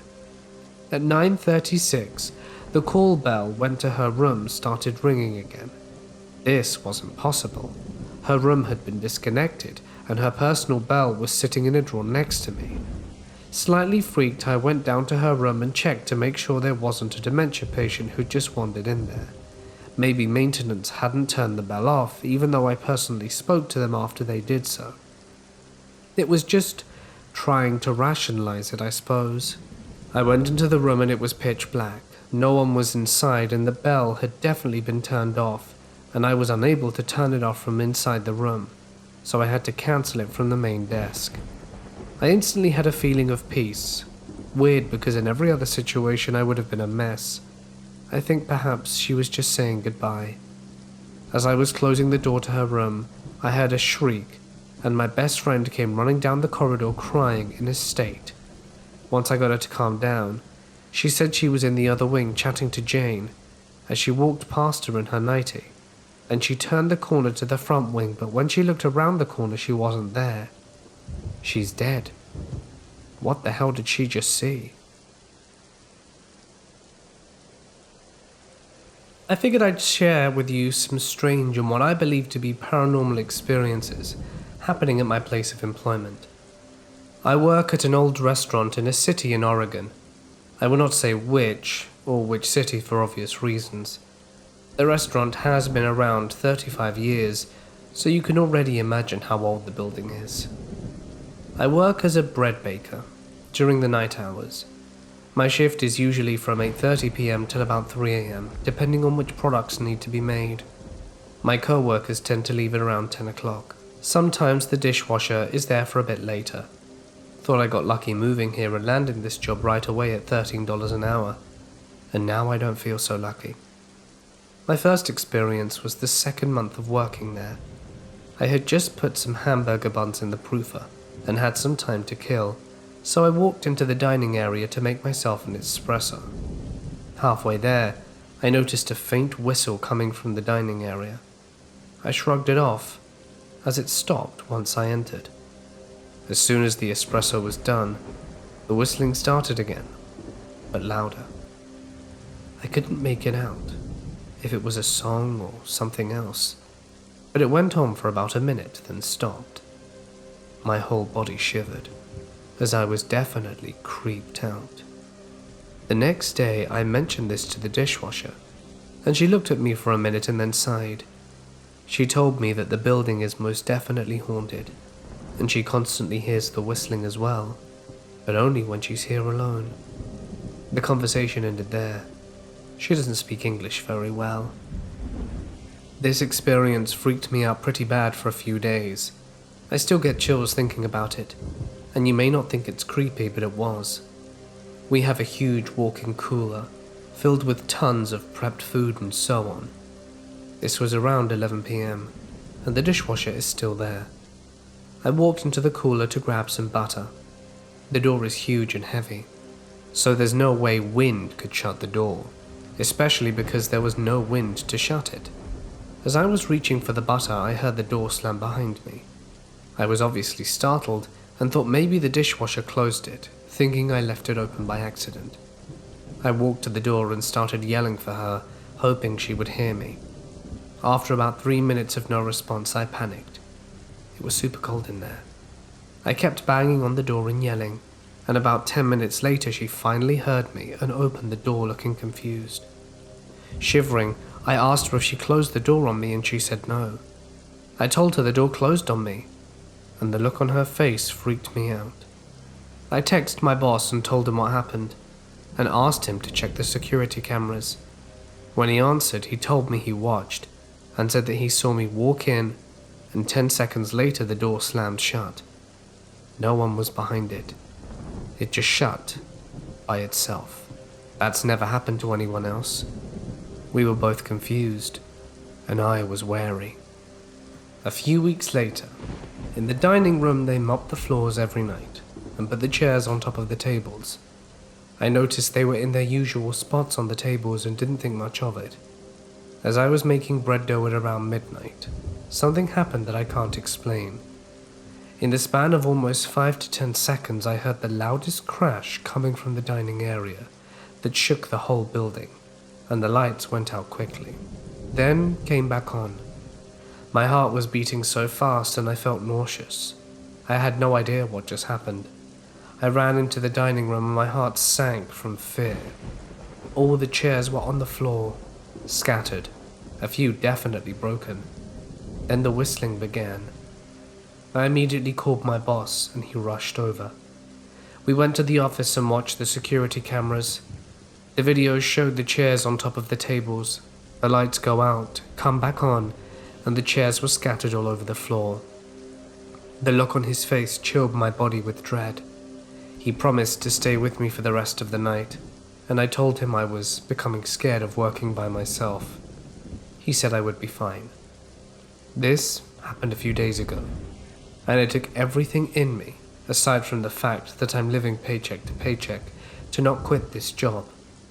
This was probably the scariest thing I've ever experienced. It was around 2:30 a.m.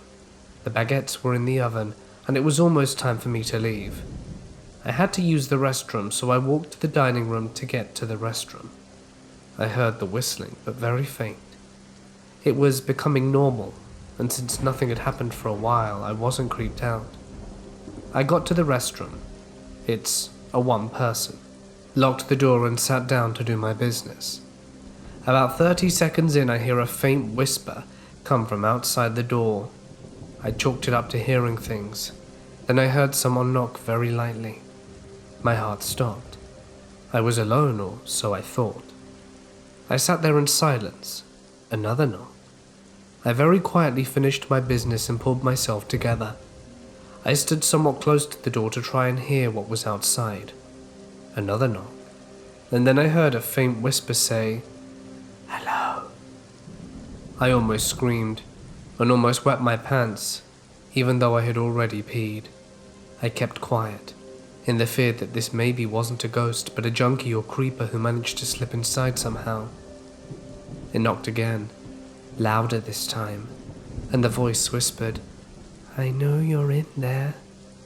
It sounded like a man's voice, but I couldn't tell. It began to jiggle the handle of the door, and that's when I flipped out, screamed to leave me alone, and the handle jiggled more violently, and then abruptly stopped. I stood there in fear for about a minute.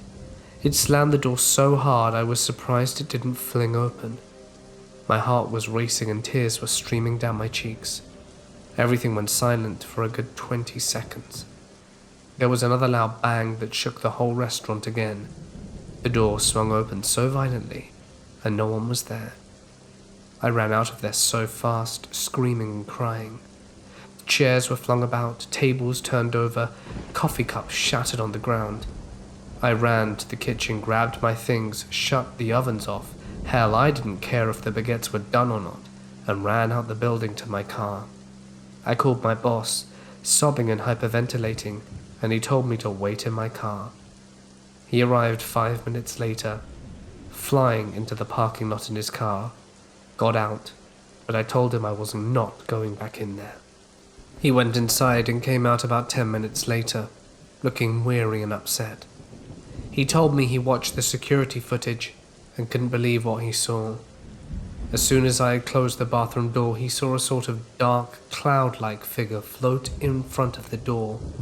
Right before the bang, the camera went to static for a few seconds, to show the whole dining room a mess. Then the camera showed me running out of the bathroom. It's only been a few days since that happened. I'm still shaken a bit by it. My boss gave me the week off, paid time. I need to think this through. Is it actually worth it? Working in constant fear? This is my brother's story, not mine. He is the janitor at this church and he works late at night.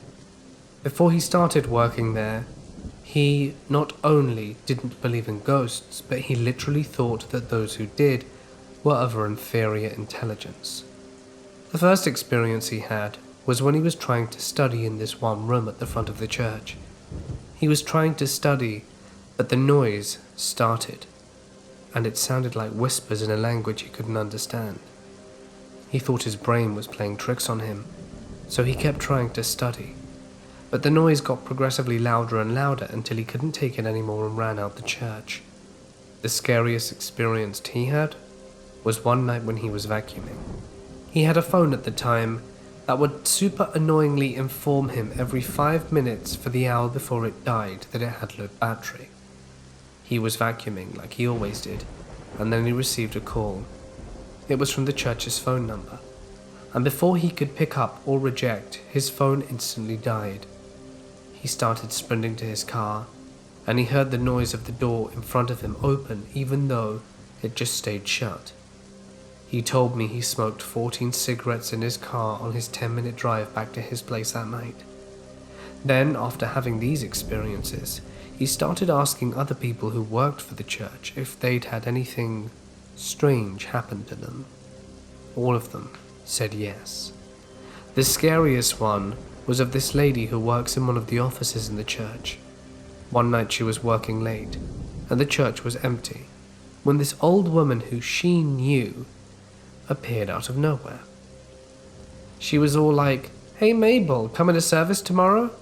But Mabel ignored her and continued towards the stairs and started walking up them.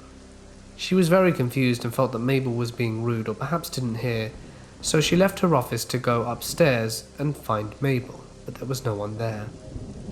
When she got to the top, she remembered that this particular old woman had had her funeral in the church recently after dying the week before. And now that I can talk about my own experience, I was once closing up an event at the rec center I work at. I was locking the doors and picking stuff up and doing general cleaning when I heard 2 notes played on a piano in the big event room I was in. I asked who was messing with me and looked around, and there was literally no one there. One summer night about 3 years ago, when I was 22 and a single mother, I had just left my boyfriend's house. It was the weekend, and my daughter was with her father, due to our arrangements. He got her on the weekends, and I was not even halfway home when I figured that I'd stop at Sheets to get a nice coffee and some gas for the long ride ahead of me. With hardly anyone at the gas station, I pulled right up beside the pump and grabbed my purse so that I could go to the store and pay. I walked in and I paid for gas and coffee as usual. On my way out the store, I get halfway into my car and I get this feeling that someone is staring at me. I look over and see an older guy in his 40s getting ready to walk into the store, and he's giving me the most messed up look that anyone's ever given me. I felt as if he wanted to do something bad, so I found myself walking quickly to the pump, and as he was in the store, I'm filling up my car. I'm getting done, jump in the driver's seat while he walks out, and pull up to the stop sign and wait for the red light to change so I can go on since it's the main road. Meanwhile, I look over to see where the guy is, and I see the guy hop into a car and turn around in the middle of the parking lot and get directly behind me. I start thinking to myself, what the hell? The lights change and I make my turn. I look in the mirror to see if the car turned my way, and it did. The car followed me the whole way through town, which is a few miles, and I get to the end where I can either go straight to go home, which is about 40 minutes away from where I was, or turn right and go back on the 219 to get back to my boyfriend's. Just then I remembered that my mum had called me earlier to tell me that she and my stepdad were going somewhere and wouldn't be home till late, so I turn right, and the car was still behind me. I call my boyfriend and tell him the car is following me and explain the situation. All freaked out, he stays on the phone with me. Meanwhile, I'm speeding down the road and trying to lose this person by purposefully hopping in front of other cars in hopes that maybe, by any luck, I would either lose the car or get pulled over. I look back in my mirror again to see if I lost this psycho and he's still behind me. My heart sank even further into my guts when I looked. About 25 minutes later, and still on the phone with me, my boyfriend tells me he's going to meet me at the bottom of his driveway. Then I tell him I'm almost there. I start to slow down so I can pull to the bottom of the driveway and see my boyfriend standing there waiting for me. Not a second later, the car that was following me starts slowing down almost to a dead stop, until the person's headlights hit my boyfriend and they see him throw his arms up like, what the hell? Immediately the car gasses it, and my boyfriend tries to make out the car as best he could since it was dark. It was a dark maroon colored car. I can't remember the model, but I remember the rims looked pretty battered.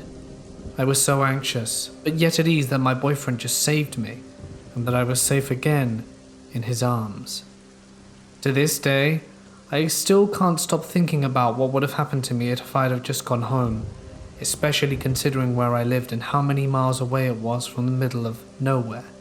Even when your closest neighbors are Amish, no one would have been able to hear me scream. The person could have done whatever they wanted to me, and I would have been completely alone.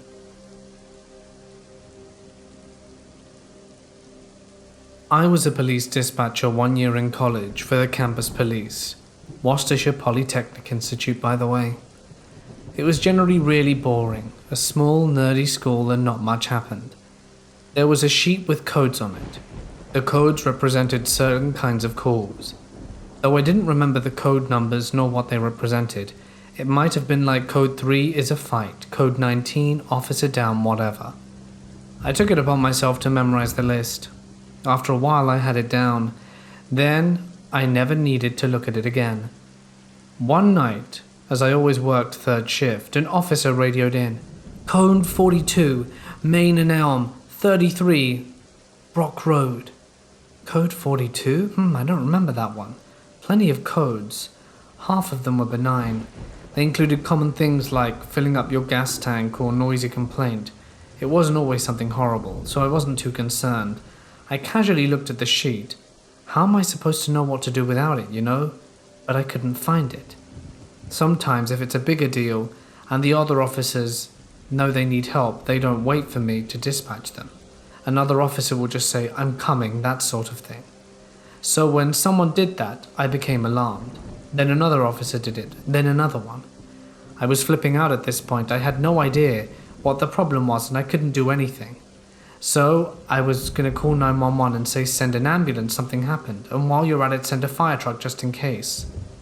Someone was going to die, I knew it. and it was all going to be my fault for not knowing the code, not finding the sheet, and not having the guts to ask what it was. And then I found it. Scanned down at the bottom, 42 was the biggest number I'd ever heard. Dunkin' Donuts run. Those cops scared the life out of me. I tried to contact a paranormal entity, and some not-so-fun things happened. So this is the time my friends and I decided to be extra dumb. And I say this because I want all of those listening to understand that I, as well as my friends, now fully understand how stupid we were being. The important backstory for this location, Proctor Valley. Proctor Valley is in San Diego County and connects the towns of Otay and Jamal. It is protected and is a wildlife area, so there are no houses, no buildings, no businesses. It's situated behind a prominent mountain with hilly ridges boxing in the valley. It is said that this valley is a center for the unexplained. Stories ranging from lights in the sky, ghost cars, ladies in white, random screams, the usual stories that surround almost every isolated dirt road. The place is surrounded with rumors. It is, however, in actuality, a dangerous place. Being situated near the US-Mexico border, it is a pathway frequented for drug smuggling, and being an isolated dirt road on the outskirts of a major city, things tend to go down there. You have your usual terrible stuff, like carjacking, people having their lives ended, as well as lots of bad other things. But a murder in particular stands out. The apparent poisoning of a teenage girl in a blue floral dress that was never identified, found barefoot on the side of the road. Now, time to share my experience. I had driven down the road late at night several times with friends for fun. The place has very few trees, let alone any large ones, but about midway down the road there is a very large tree hanging halfway over the road. This tree has always given me a bad feeling, so I never felt comfortable stopping there to explore. However, this night I was determined. So once and for all, I had to know if this place had something weird going on. I wanted my own experience, and I wanted it badly. I had dug up my family's old Ouija board and studied for weeks on the proper use of it, and how to get the results you want. The whole shebang. We purchased the correct candles, and found the most pure salt we could find, and we drove out to the road. This ended up being a bit of an event, as about 10 people showed up. 4 of us used the Ouija board, 2 filmed, and 4 sat in lawn chairs. Once we all got ready, we began. I, being dumb and unoriginal, thought we should go straight to Demon Land and try to anger a demon and contact it. Which demon? Pazuzu. Again, I was dumb and unoriginal. Well, after we initially started, we heard what sounded like orchestral music being played. Being on a road, we figured it was another car driving down in the distance, but would wait for it to pass and continue, because it would be a bit awkward if someone drove by and a bunch of people were summoning a demon. We waited 25 minutes, but no car showed up. There were no headlights, no noise besides the music, and us being a bit confused and somewhat scared, we carried on. The planchette was moving, but based on the answers, someone had to be moving it. So when a random twig snapped and everyone jumped out of fear, I just stayed with my finger on the planchette. One person, the person moving the planchette, got too scared and opted out, so I and 2 others braved on. I did my best to anger whatever could be out there, and to my surprise we got a response. There was no music being played anymore, and the piece was moving. I asked if anyone was there, and if they wished to communicate. The piece slowly moved to yes in a slow, smooth motion that honestly felt terrifying. It felt like it was being dragged across the board, not like someone was pushing or sliding it. With the confirmation of something wishing to speak, I moved to the next question. Are you Pazuzu? The same feeling. The planchette moved to no. My heart sunk. I was thinking, okay, well, I got something biting, let's see what it is. I see everything is fixed on the board, eyes locked, and I asked probably the next logical thing that most people would. Are you a good spirit? Then the two phones that were being used to film the event turn off. They then wouldn't turn back on, and the planchette begins to move. It slides to the letter G, and we all let out a big phew. Everyone was relieved it was going to spell good, but then unsurprisingly, it moved to O, more confirmation, but then it stopped. Nothing. No movement at all for over 5 minutes. It was telling us to leave. I asked, "Do you want us to go?" And as I finished the question, my friend drops to her knees. She was screaming and crying. I moved the planchette to goodbye, and I say it and rushed to her and asked her what happened. She said someone was walking over us and pointed down the road. I looked down, and all I saw was a cloud of dust roll off the road 15 feet away. This was the most honest person I'd ever known, and decided right then that we were leaving. She described the person walking towards us as having dark hair, long limbs, but no distinguished facial features. They walked like a video game character, glitching where they stride definitely didn't match pace at all, and their feet didn't seem to touch the ground. When she looked at it, she said she felt every emotion she'd ever felt come over her. She equated it to the feeling of your family dying while you win the lottery on your wedding day. This was almost 2 years ago, and my friend still refuses to go out at night. I tried a year ago, and she cried in the car the whole time, saying she's getting closer. And yes, she's been attending therapy for this. I don't know what she saw that night, but I personally don't want to find out. I have not returned to the road since. I stored away the board, but it went missing 6 days later to the day, along with the candles and books.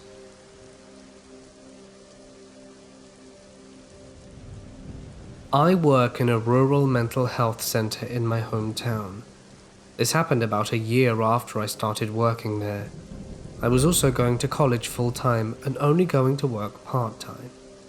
I worked at the front desk at the time, and there was one particular client who took a liking to me. This guy had done a lot of meth in his day and basically fried his brain. He had drug-induced schizophrenia and is also really into conspiracy theories. At some point, we spoke while he was checking in, and he found out my mum's last name through that conversation. We have a different last name due to my parents' divorce, but for the life of me, I can't ever remember giving that personal information to a client. But it could have just been that he knew who my family was, since this was a rather small town. And basically everyone knows everyone. Not to mention my family owns a pretty large business in our town. But he remembers me telling him, so really who knows. About a month or two after, he started calling, 2 or 3 times a day, for me. Keep in mind I'm not a clinician. I don't have any one client to talk to, so it's weird for a client to ask for me. But he would only call when I was in class or on PTO days.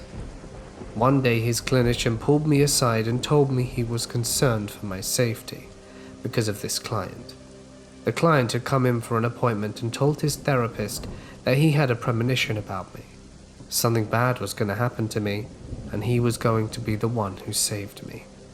Apparently one night, while they were watching his regular unsolved crime shows, he ran across a story about Leah Rochelle Pebble, who just so happens to have gone missing in the same state I live in, and shares my last name, and her middle name is similar to my first. On top of that, my co-worker named AJ and Leah had a pimp named AJ.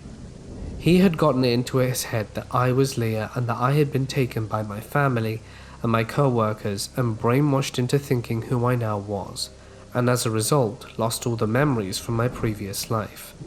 He was determined to save me and return me to my correct family. After that, I started noticing his car around pretty much wherever I went. He He stalked my Facebook and messaged all the family members I had listed and my top friends. Luckily, I had told these people about this guy and not to engage with him. When he didn't get a reply, he wouldn't push it, except with my mum, who also worked in the facility. I worked just in IT. He would message her daily asking about me, asking why she took me, and if she felt bad. I had to be walked in and out of work for about 6 months after, and I couldn't go anywhere in public alone. I think he dropped it eventually. I'm still not allowed to be up front when he's coming in, and occasionally still see his car drive by my house every once in a while, which is even creepier because I've moved twice since then.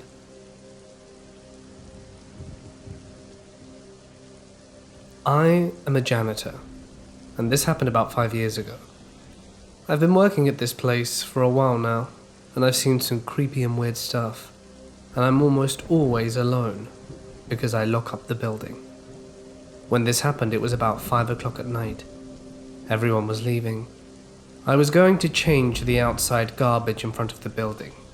As I was walking out, there was this girl sitting in one of the chairs in the lobby waiting for her ride.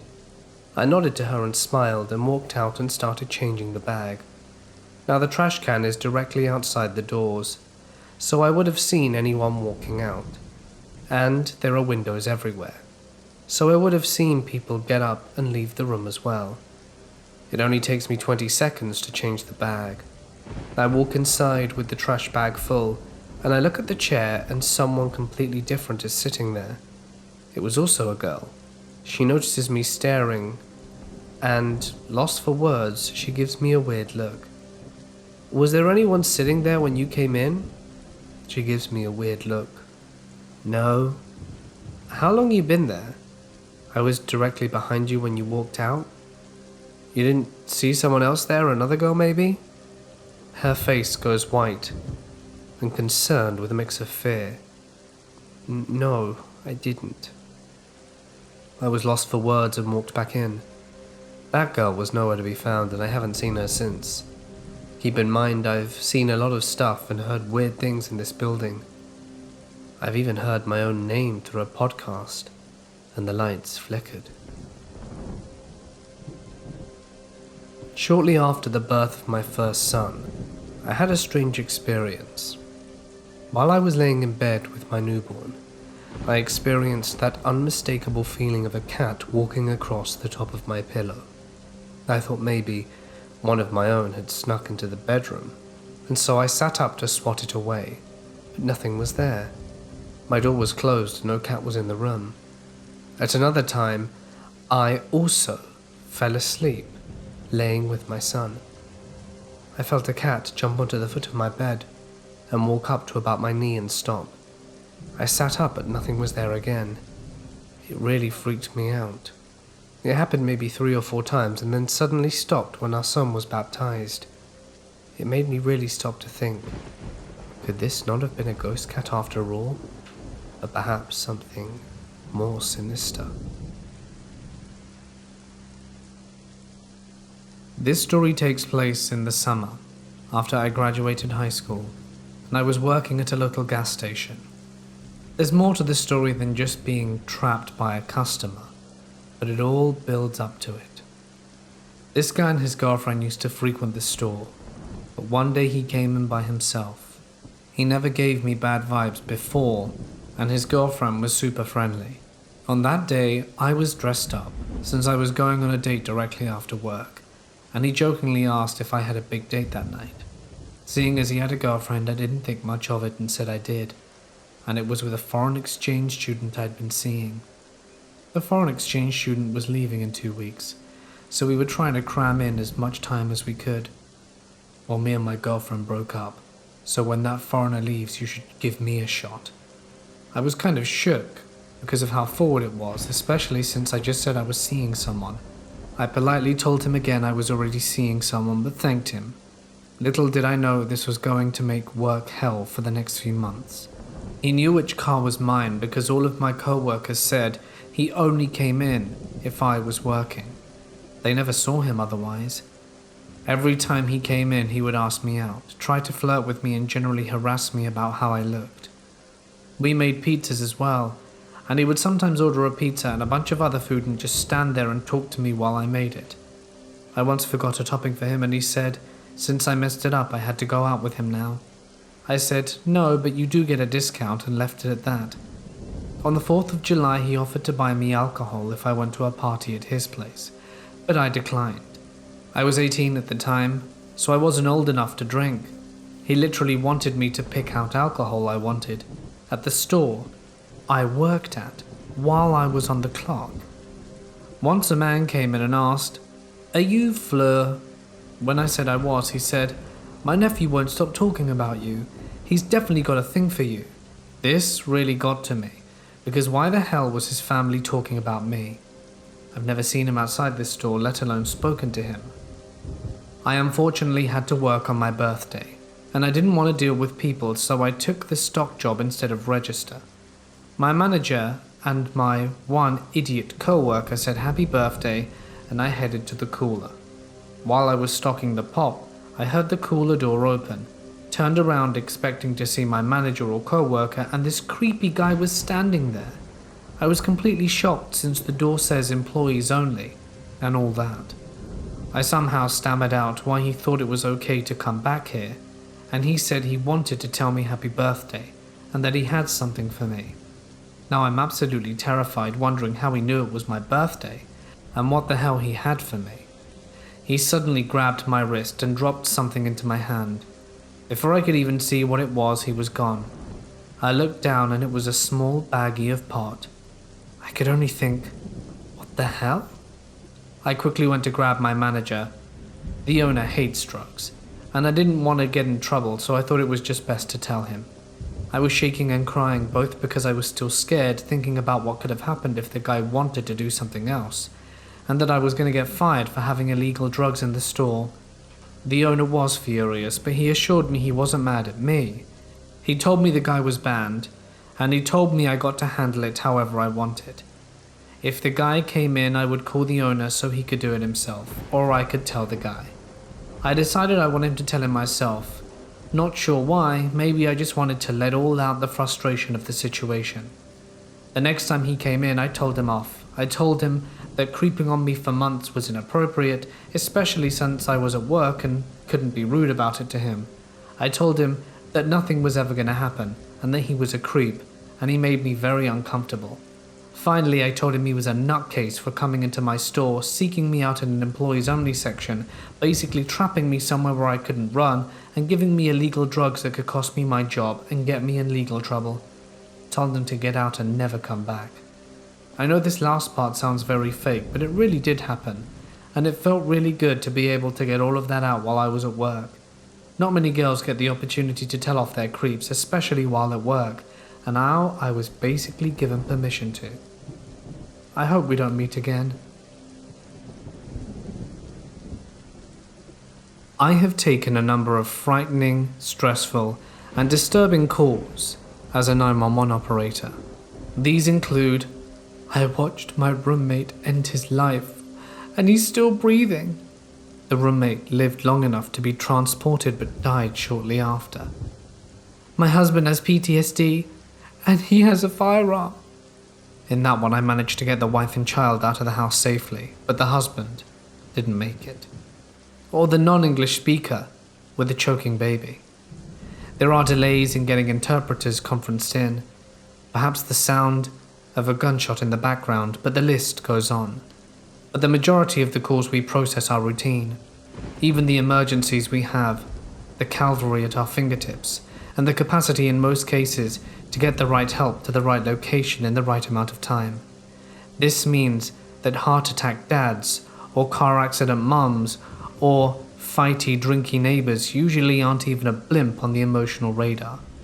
I don't say this to minimize the level of crisis for those involved, but it helps explain how we can be saturated without becoming, well, saturated. In reality, many of the calls that we have had haunted me, and have been the unexpected or heartbreaking details in otherwise routine calls. The world-weary 8-year-old same age as my youngest, calling in a disturbance between Mum and Dad, telling me Mum's a crackhead, the guy at his Christmas tree lot who had just been robbed at gunpoint, telling me the bad guy just kept apologizing the whole time he did it. The elderly woman who on a routine medical call told me she wishes people who can still walk would get outside more, and that she would give up anything just so that she could walk again. There are the calls I take home with me. As much as many high crisis type of calls, someday it's the best and worst of humanity. The rest of the time it's just turtles all the way down.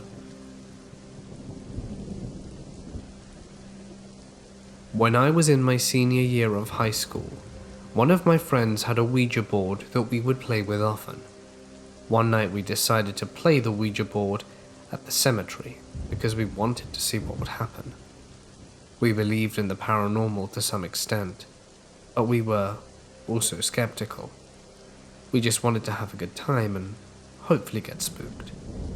We specifically liked this cemetery because it was the easiest to sneak into.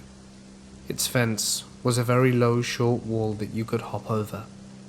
There were recently dug places for new burials that were going to happen.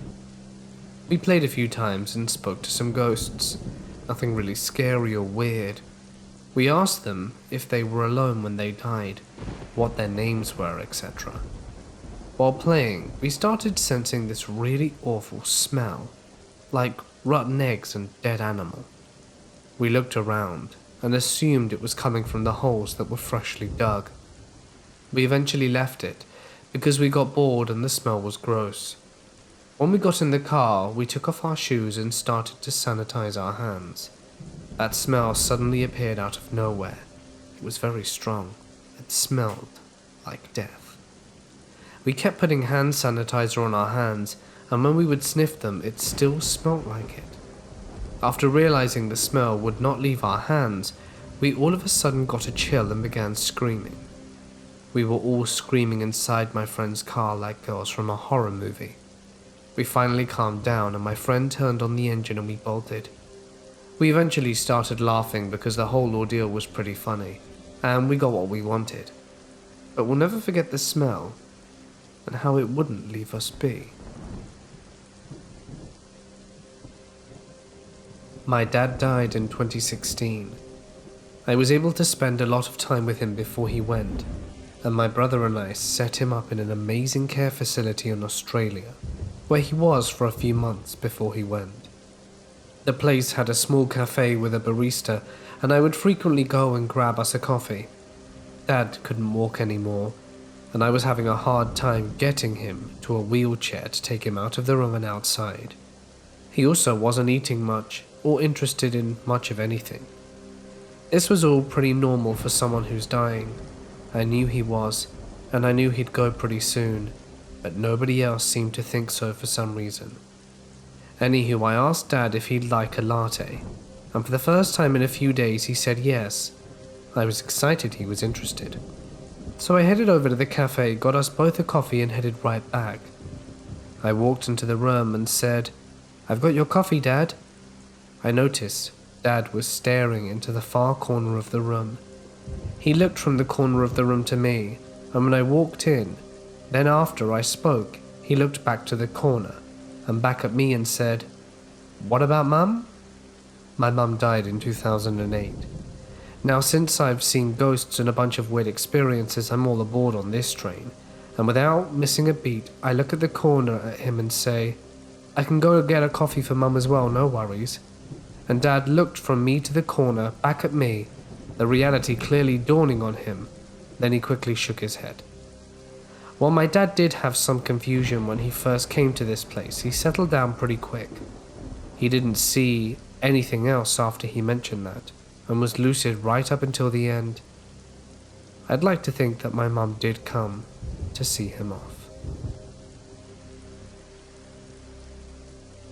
I've seen a few strange things in my life. My grandma had this cat for a few years, an obese orange and white tabby. It kind of comes and goes, called Butter. He met with an untimely end, so we buried him in the woods behind the house. One day we were all having tea and toast, and I walked by his couch to see him sitting there grooming himself, legs straight up in the air. I kind of waved at him to swap me and say, "Hi, Butters." He stops and gives me that eyes half open stare and goes right back to town grooming. I walk into the kitchen, waited for my toast, and stare at the photo on the fridge of this fuzzball of a kitten, and realize that Butters is long dead. I slowly turn around and everyone seems to notice and ask me what's wrong. I tell them what I've seen, and my grandma gives me a somewhat pleased look to hear that her cat is visiting. I'm pretty sure we have a ghost cat in our house. It has happened often where people will ask if we have a cat on their first visit. When we answered them no or why, they usually all would say they could have sworn they saw one out the corner of their eyes. I have personally seen it once, clear as day, but it was there for a second and then it was gone. I personally like having it around. I don't have to feed or take care of it, and yet it keeps us company. Anyway, I figure if you're going to have a haunting, it could be much worse. I'll take a cat any day over a creepy shadow figure. Around April-May last year, I was working third shift at a gas station as a clerk. I've always been incredibly aware of my surroundings. This was my last week of the job before I moved over to work for the county. As I was starting to have a really odd and creepy things happen to me, and I was getting worried about my safety overall. Around midnight, this rather young-looking guy pulls up. He had several facial tattoos and was nearly bald and looked sort of off. He came in and asked to charge his phone, which I told him I couldn't, but that he could use the store phone to call someone if he needed help. He asked me where another gas station was and I told him, and he left. He apparently got lost, came back and just decided to sit there. He said he had car issues or something. I was tending to other customers when I noticed that he was throwing things out of the vehicle, like clothes. I thought it was kind of odd, but it got worse when he threw away several expensive power drills. At that point I thought something was up, because who in their right mind throws away a power drill? I called the police and informed them of what was going on, and tried to give them a description of him as best I could, as he had changed his clothes several times in maybe the 2 hours I'd seen him there. 30 minutes rolled by, which is understandable, as my last place of employment was at the very cusp of the county, and 2 officers pull up. He immediately goes over to one of the officers and starts asking for some help, which makes the officer give him a weird kind of look, because he was right in the officer's car door. The officer asks him for ID. He goes and grabs it out of the vehicle, but later the officer told me he saw the man watching the 2 men through the glass window of the vehicle. Not even a moment later, he takes off running behind the vehicle into an incredibly wooded area. They both take off after him, but come back and they had no luck. They didn't find him. They proceeded to investigate the vehicle and take the items out the trash he'd thrown away.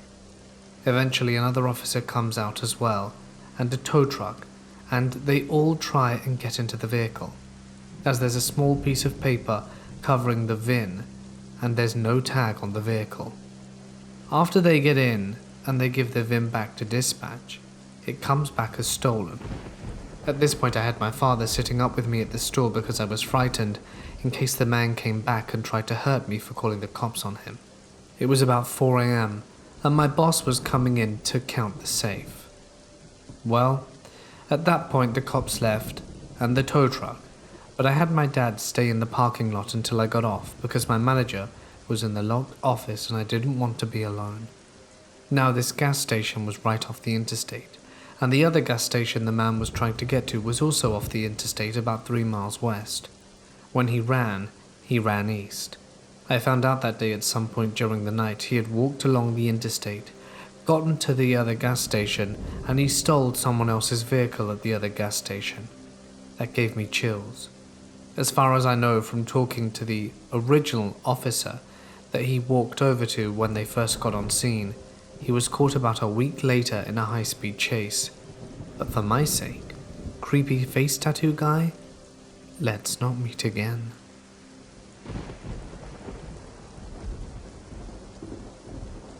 I was a Coast Guard Marine radio operator. The worst call I took was from a boater that witnessed a float plane crash into the ocean near a community not far away. The plane was owned by a company that one of my close friends is a pilot for. He slammed into the water at a 45-degree angle at full power. It was severely damaged on impact and ended up upside down and sank very quickly. It was clear after a few minutes there were no survivors. After the initial call from the boater that saw the plane go down and was heading over to help, I was inundated with calls from other vessels and mariners and was very busy for the next 30 minutes. And it was another hour after that before I was relieved from my position and could call my friend to find out if he was still alive. That was the longest hour and a half of my life. Other calls I've taken include gunshot victim at a dock, trying to call very quietly so not to alert his assailant, a woman screaming and panicking after her husband collapsed on their sailboat. Mayday, mayday, we're at Point Pleasant and sinking, and then nothing. And a man in a panic reporting there was a drunken fight in a remote coast community and someone was struck in the head with a hatchet, which is now stuck in his head.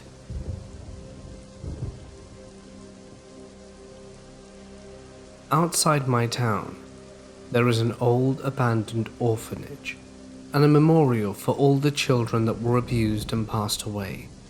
And 5 of us decided it would be a great idea to go out there and explore it. We scoped the place out during the day to find ways to get in, and came back at night at around 11 to 11:30 p.m. We parked a few hundred meters down the road from it, out of sight just in case of police, and we began walking. We got close to the gate before one of my friends, who was the biggest skeptic adrenaline junkie alive, stops dead in his tracks, turns around, and starts sprinting, telling us that he saw someone in front of him. We all start running back towards the car. The entire time, there's rustling from the bushes like someone was following us. We get in the car and I turn around and see 2 to 3 figures clear as day standing behind the car, watching us drive off. 2 girls and a boy, between the ages of 13 and 16. So we decide to forget that and go to the witch's grave. In hindsight, an awful idea, but we were excited to go out and explore. I'm very into pendulum and actually had mine with me, and on the way up was communicating with a spirit that decided to follow us from the orphanage. Her name was Faith, and she was absolutely lovely. Around this time, I started getting a massive headache and my eyes were watering, but thought nothing of it. I started getting really tired and disassociated and fell asleep, or at least I thought I fell asleep. I woke up and it seemed like only 5 minutes had passed. We were just reaching the town with the grave, and one of the guys sitting beside me, Jay, was saying how I was staring out the window the entire time, going into a burst of laughter, and I sounded different, and my laugh was different. We pull up to the witch's grave. Jay swears that we saw someone walk past it. We made a Ouija board and wanted to communicate with spirits. I didn't want to get out the car, and neither did Jay. So we sat in the car listening to music while the rest of us sat in front of the grave messing with the board. Music started doing all funky and weird stuff. The radio was acting up, and prior everything was working perfectly. About 15 minutes pass, and Jay decides to get out to see how they're doing. He comes back in, followed by everyone else, seeming a little freaked out, and I asked what was wrong, and my other friend says that Jack was staring behind him. When he goes, "He's right behind you," he turned around and went back to the car. Jack had no memory of this, but the rest of the guys backed him up. The music stopped working, and we started driving back down the mountain. It got incredibly cold even with the heater on, so I started getting a massive headache behind my head and back of my ears, which is apparently a sign of spiritual attachment. Charlie is driving, Darren is in the passenger seat, and Michael was right, with Jay in the middle and I was on the left seat. Jay started tearing up a little bit and went silent before he started laughing. He turned to me very slowly with the biggest grin on his face and just stared. I asked him what he was doing, and he never replied. A few minutes later, he was himself again. Charlie, a few minutes later, started spacing out really bad. We were using the pendulum, consulting and asking if there were any possible harm coming out this way, in which it violently answered yes, and we all yelled for Charlie to pull over. He was refusing, but eventually he did, and they swapped seats. I blacked out from there. From here, I only remember what the guys filled me in on and what happened. So apparently, Charlie joked and said they should use the Ouija board and see what it wants. Upon that, my other friend replied in the most polite and formal tone that they should. Keep in mind that it's also the only thing he said the entire time, and I agreed with him, despite being very against wanting to use the board before. Apparently the three of them all decided it would be the best option to get some sage and burn it away, whatever it was that was attached. I'm the only person who owns sage, and upon hearing the mention of it, they said I burst out crying, apologizing and begging for them to not get it, saying that I didn't want to leave. Jay was freaking out, so him and Darren swapped seats.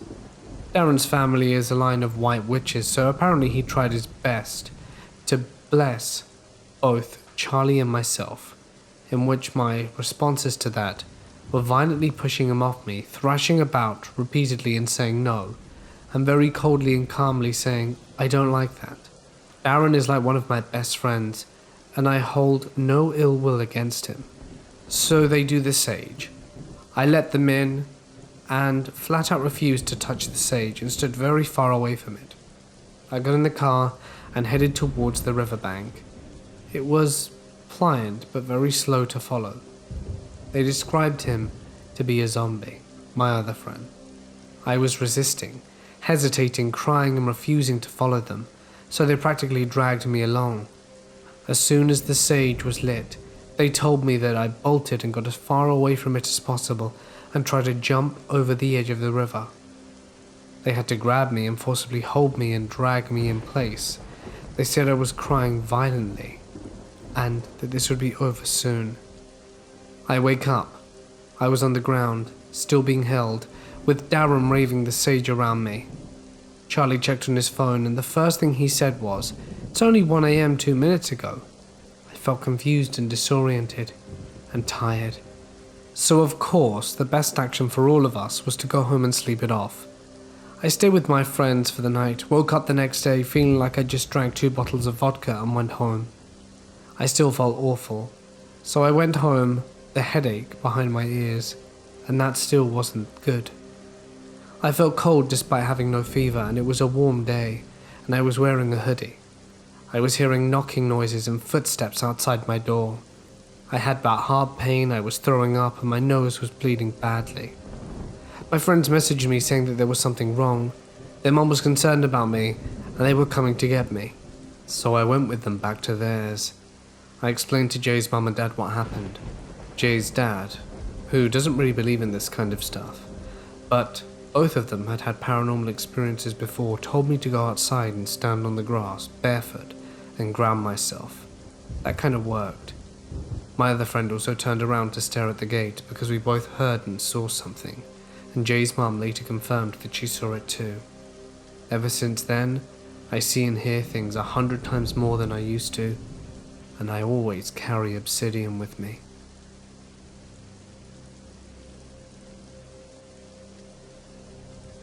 I'd like to preface this by saying that not all mental health professionals are terrible people.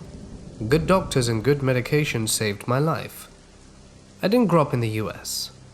So if you see something in this story that makes you go, "That's not how this works," keep in mind that in other countries, there might be different laws.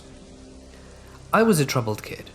I'm kind of a troubled person in general, but when I was in my early teens, specifically in this story 14, I was cutting, suicidal, and refusing to go to school. So I was put on a waiting list for a children's mental hospital. I know now for a fact that I was on the waiting list for close to half a year, and that should have been the first warning sign. At that time, I enjoyed being on sick leave from school, which basically meant I got to play The Sims until 6 in the morning for 5 months straight. But when I had to pack my stuff and actually go to the hospital, I, of course, didn't really want to go. I didn't want to get help, don't get me wrong, but the idea of being away from home for 6 weeks, which is the standard time they take to analyze you and watch you and give you a diagnosis, after which you can choose to pursue treatment, scares me. I arrived at the hospital in tears, my mum carrying my suitcase for me. The nurses noticed that obviously I didn't want to stay. "Are you here of your own free will?" the doctor asked me.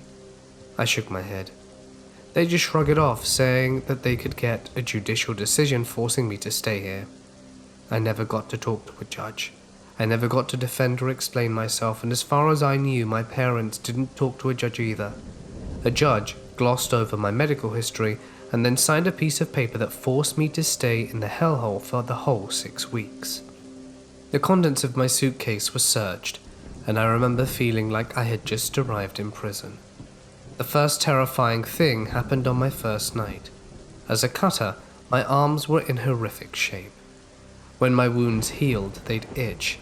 I scratched open some of my old scabs, and when I went to the nurse to ask for a bandage, everyone went nuts. In their eyes, I had purposely self-harmed, which they couldn't prove, but okay. So what do you do when a 14-year-old mental patient harms herself? Talk to her? Try to help? Nah.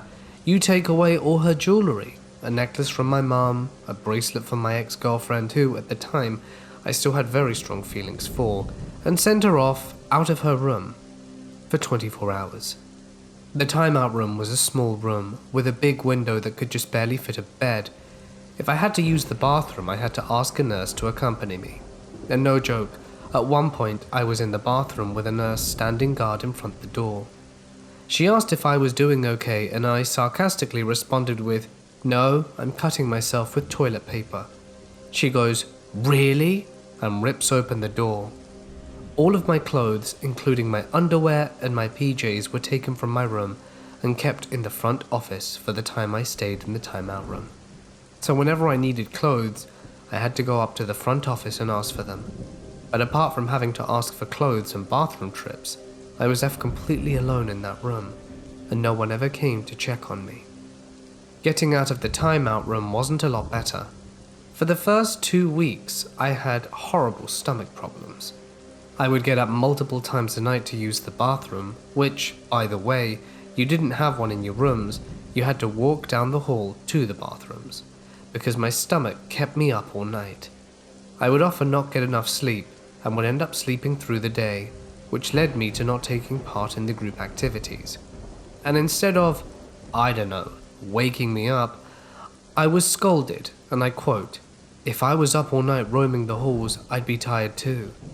What do you want me to do, just crap in the bed?" And because I didn't partake in group activities, I couldn't earn outside time. Yes, I had to earn going outside. Even just sitting on the front steps with a nurse right next to me had to be earned. For the first 6 weeks, I was effectively locked up, except for school and weekends where I was allowed to go home. It was blatantly obvious that none of the nurses really cared about any of the patients. They weren't even real nurses, they were more like prison guards. One of them straight up looked like a homeless guy. Another sounded like she'd been a 5-pack-a-day smoker her whole life. And I mean, all of them were chain smokers. Every free second, they'd use for smoke breaks, right outside the door too, with the doors open, so that all the other kids who were currently going through nicotine withdrawals could smell the cigarette smoke. I saw a real nurse once a week. She mainly checked for self-harm. One time, I self-harmed at home over the weekend. I told her my pet bunny did it, and she believed me. Within 6 weeks of staying at the mental hospital, I saw a psychiatrist a whopping 2 times. Once for a general introduction, and once for an IQ test. Oh, and did I mention that you were allowed to have a razor in the shower? Or the huge bird spider that sat in the corner of one of the showers for the entire time I stayed there? Or the cobwebs and silver fish that were everywhere? Anyone who's ever struggled with mental illness probably knows that sentences like, "just pull yourself together," or get over it, are the least helpful things one could say to a mentally ill person. I've never heard it that much in my entire life. There was one instance where another patient, who was deadly afraid of spiders, came running out of her room in a borderline panic attack because she had woken up to a spider directly in front of her face. Know what they told her? Don't be such a baby, it's just a spider. They gave her a broom for her to get rid of the spider herself, which obviously she couldn't do. My roommate and I ended up helping her. Both of us were scared of spiders as well, mind you. But possibly the most outrageous thing that happened on my second to last day. Someone had told the guards that I had smuggled in a razor blade, so they pulled me out of breakfast and searched my body from top to bottom, stripping me naked, with the door to the nurse's room wide open. When they didn't find a razor blade on me, they tore my room apart. They didn't find one in there either, but found one laying in the floor of the hallway. It was still in a wrapper. I wasn't the only patient who cut herself. As a matter of fact, I don't think there was a single female patient who didn't. That blade could have belonged to anyone. They had no proof that it was mine. But of course, it was determined that it was mine, and despite me not having any new cuts on my arms, I was thrown into the timeout for another 24 hours. Literally my last 24 hours. And they paid so little attention to the timeout room that a fellow inmate was able to slip a letter with a razor blade inside under the door so I could take out my frustration on myself. In case any of you were wondering where my parents were in all of this, my mother wanted to get me out of that place as soon as she heard about the timeout room. But since my parents had joint custody, she needed my father to agree to it. My father deserves a let's not meet story on himself, but to make it short, he hadn't spoken to me in over 4 years, but was somehow convinced that I needed help and refused to get me out of there. My final diagnosis from that place? Narcissistic neurosis. I was 14, and to this day I have no idea how they came up with any kind of diagnosis, considering I had seen an actual doctor a total of 2 times. Additionally, this result was delivered to us, my parents and I, by the head doctor of the hospital who I'd never seen in my life during a conclusive meeting on my last day. I was offered to stay and start behavioral therapy, but I guess it goes without saying that I politely declined that offer. Every therapist and psychiatrist I have spoken to since, and trust me, there have been a few over the last 7 years, have disregarded that diagnosis completely. Some have even laughed at it. I'm currently diagnosed with bipolar disorder and depression, and a panic disorder, and my current psychiatrist has suggested I might suffer from borderline personality disorder. I guess the moral of the story is to always do research on the hospital you plan on getting yourself admitted to. I sure as hell hope I never have to see any of the guards, nurses, or doctors ever again. When I was about 4 years old, my house caught on fire. My bedroom was on the 2nd story, and the fire was on my side of the house, so my room filled up with smoke. I remember someone waking me up that night, thinking it was my mum. It was a sweet woman's voice and told me to go sleep in my sister's room. I was never allowed in her room. I was the annoying younger sister. Then my mum woke up later that night to the smell of smoke and went to find us. She said my room was so filled she couldn't even see her own hands. In a panic, she went to wake up my sister to help find me, and she found me asleep on my sister's bedroom floor. If I had not woken up, I would have suffocated in my sleep. I had burn marks on my floorboards until 8th grade, when we moved out. When I was 5, I had my first paranormal experience. I lived in a small town in Washington called Colfax. I lived in a big house that overlooked the town. The house had 2 stories, and my room was on the 2nd floor. My parents stayed in a room on the bottom floor, so I was upstairs by myself all the time. At night, I would be awoken by my door being opened. This black figure would come in and stand next to my bed. The first times I saw it, I thought it was my mum, so I said, "Hi, Mum," but there was no response, so I just rolled over and fell back asleep.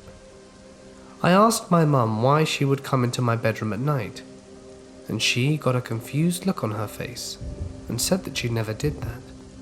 So I got curious. That night I decided to see who was standing next to my bed.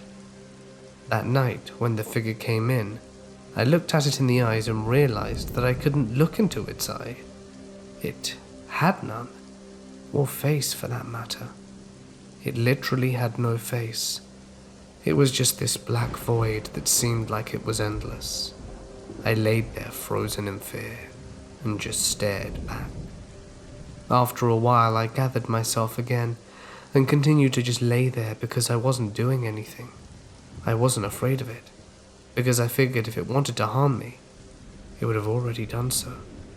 So after a while I fell back asleep, and when I awoke a little while later, it was gone. I told my mum all about it, and she told me that I was just dreaming and that I had an active imagination. I learned not too long ago that she would actually come up to the hall outside my room and stand there for a while, but she never saw anything. She also abandoned the effort after a bit. I wasn't the only one to see this figure though. My friends came over for a sleepover one night. We were all up until about midnight, mainly because my mum told us it was unhealthy for us to be up late, and we were up for another hour talking before we all fell asleep. I had mentioned the ghost that came into my room at night, but never talked much about it. We were awoken by my friend Sophia screaming. We all got up and asked her what was wrong. She said there was a ghost in the room. My friends told her that she was just trying to scare them, because I had said something about a ghost that came into the room. My mum came up a few minutes later, and my friends told her that Sophia had a nightmare. The next day at school, I spoke to her and asked her about it. She told me that there was a dark figure standing in the middle of them, since they were sleeping on the floor around my room in sleeping bags. When she screamed, it quickly disappeared. I told her that it comes into my room every night, and it was friendly and never said anything and just stood there. Sophia came to sleep over a lot since we were young and nobody cared that we stayed in the same room. We would sit there and it would come in. We tried talking to it, but it would never respond. I'm 17 years old now, and I've since moved away from the house, but still at night it comes to my bedroom. It's followed me wherever I've lived, but does not come into my room as often anymore, or at least when I'm not awake. I'm not afraid of it. I know it doesn't want to scare me. I take comfort knowing it's watching over me, and I'm curious if this is something that has happened to others. This happened last year around Christmas time. I was on my way to visit my parents. I'm traveling from Nashville, Tennessee to Kent Island, and it's me and my dog Kona, mix of a pit bull, husky, and Labrador, and bulldog.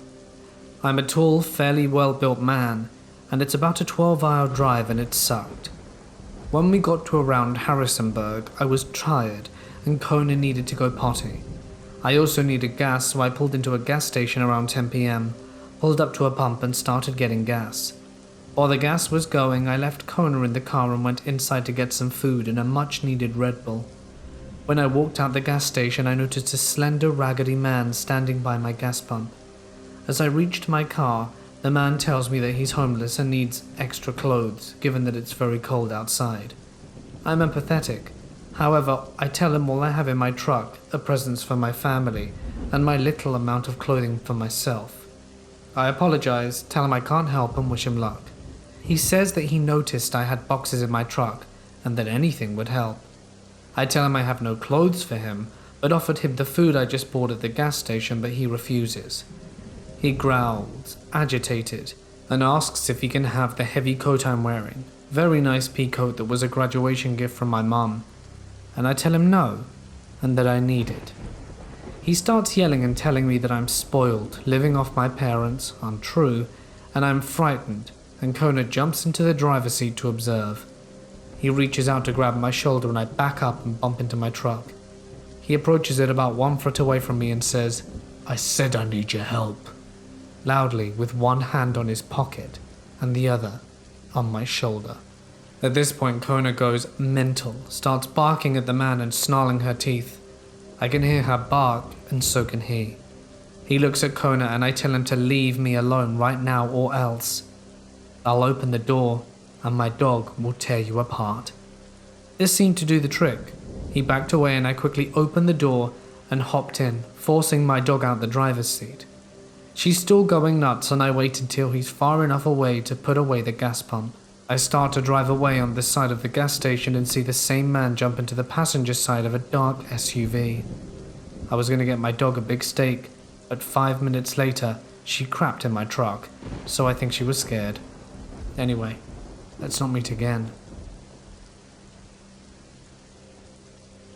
I was part of a citizens police academy for my city, and the dispatcher told me her best and worst stories.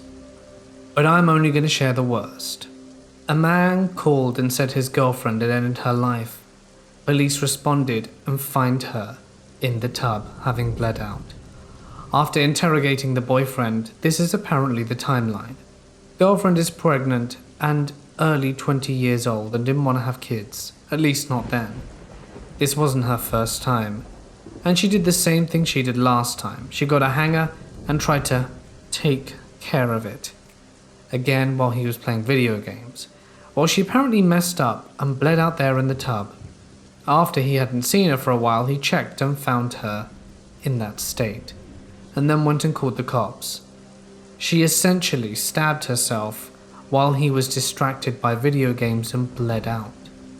The thing I'll never forget though is that 1, it happened before once successfully, and 2, that they disposed of the first body in a trash bag and were meant to do it at the same time as the second. He was specifically playing video games with headphones on, which is why he didn't realize things had gone so badly until it was too late.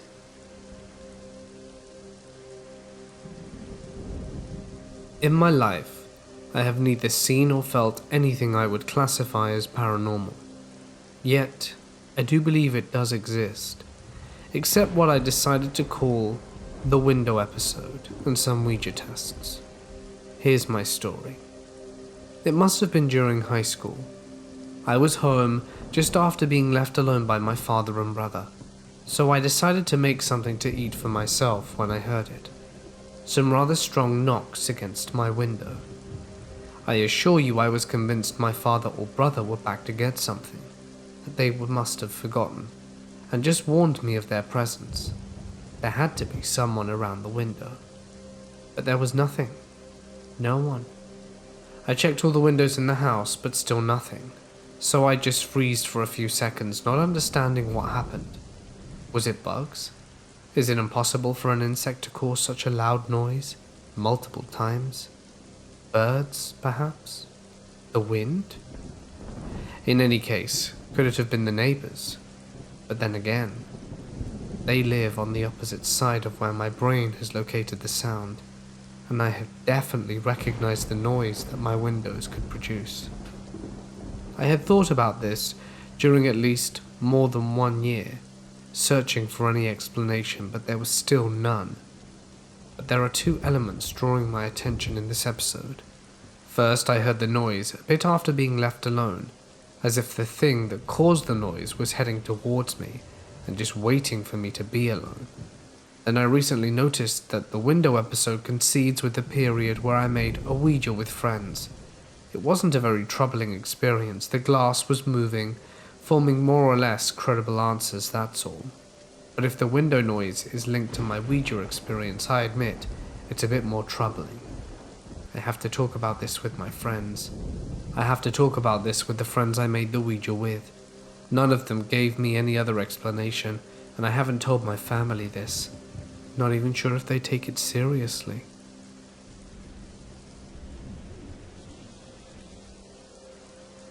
I worked as a food delivery person in a hospital when I was younger. I mainly worked on the floor that was like a nursing home for older patients. I took a tray into a room once and asked the woman if I should leave it on her tray or if she was going to get up and go to her table.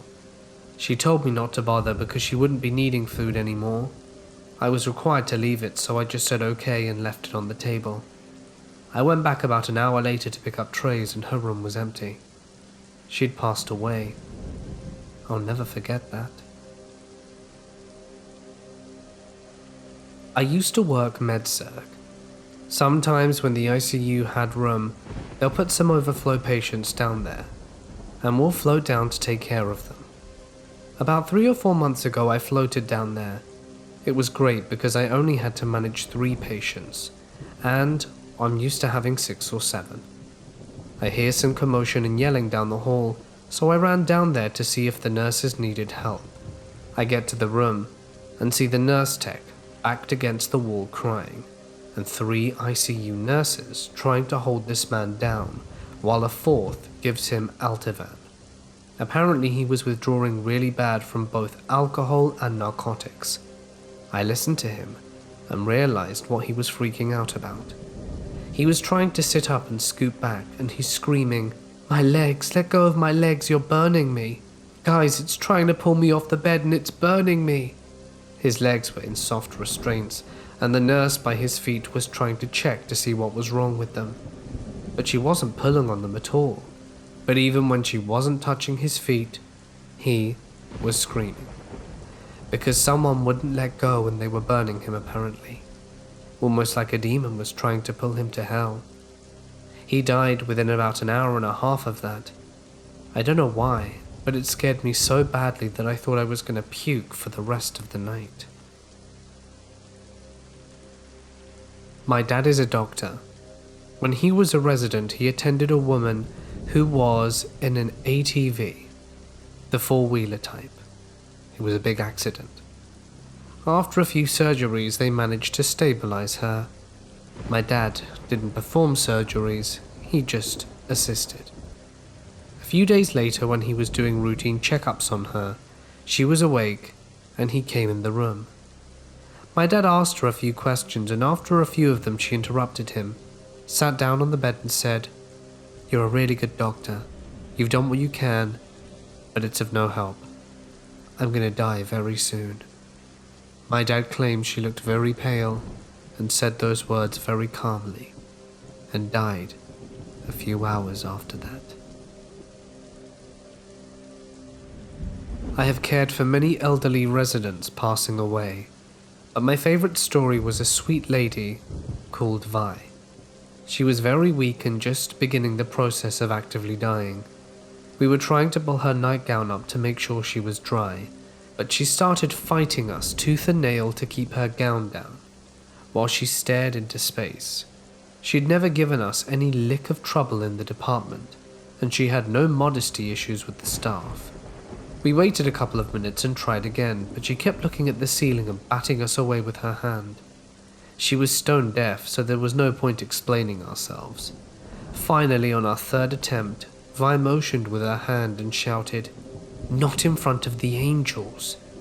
We backed off for a while after that, and she passed away that same night. Years ago, my father worked security at a hospital. The only place he didn't like patrolling was the morgue. There really wasn't a whole lot going on in the morgue, but sometimes the dead people on the table or vault would get up, moan, fart, burp, and other things that dead bodies do. Even though my father knew there was no need to worry, it still startled him. Sometimes a hospital nearby would use the morgue if they had overruns, and also the local police department would use it. So one day my dad's at work. He's talking to a receptionist called Debbie, who is a large, middle-aged older woman, and seems to be in okay health. They're just chit-chatting, usual small talk, and she lets him know she's really not feeling good today, and that she hasn't felt good for the past few days. My father mentions to her that maybe she just needs to go home and rest. She's been working hard, and perhaps needs to take it easy for a while. As they're talking, she says, "No, this is a different kind of feeling," and that she genuinely feels really bad. So my father goes back at the end of his shift to check up on her and says he'll catch her on Monday because it's Friday and the weekend's coming up. Right as he was leaving the hospital though, he was overcome with a very uneasy feeling. So Monday comes in and she doesn't show up for work, Tuesday and Wednesday roll around and she still doesn't come in. So my father asked her co-workers about her, and they hadn't heard from her, so my father guesses she must be taking some time off. The week progresses and Friday comes around. While making his rounds, he has to inspect the morgue. As he goes in, he does a quick sweep, but his eyes are drawn to a fresh body laying on the slab in the middle. He casually shines his flashlight in the direction when his stomach drops. He sees the body of his co-worker lying there on the slab, dead.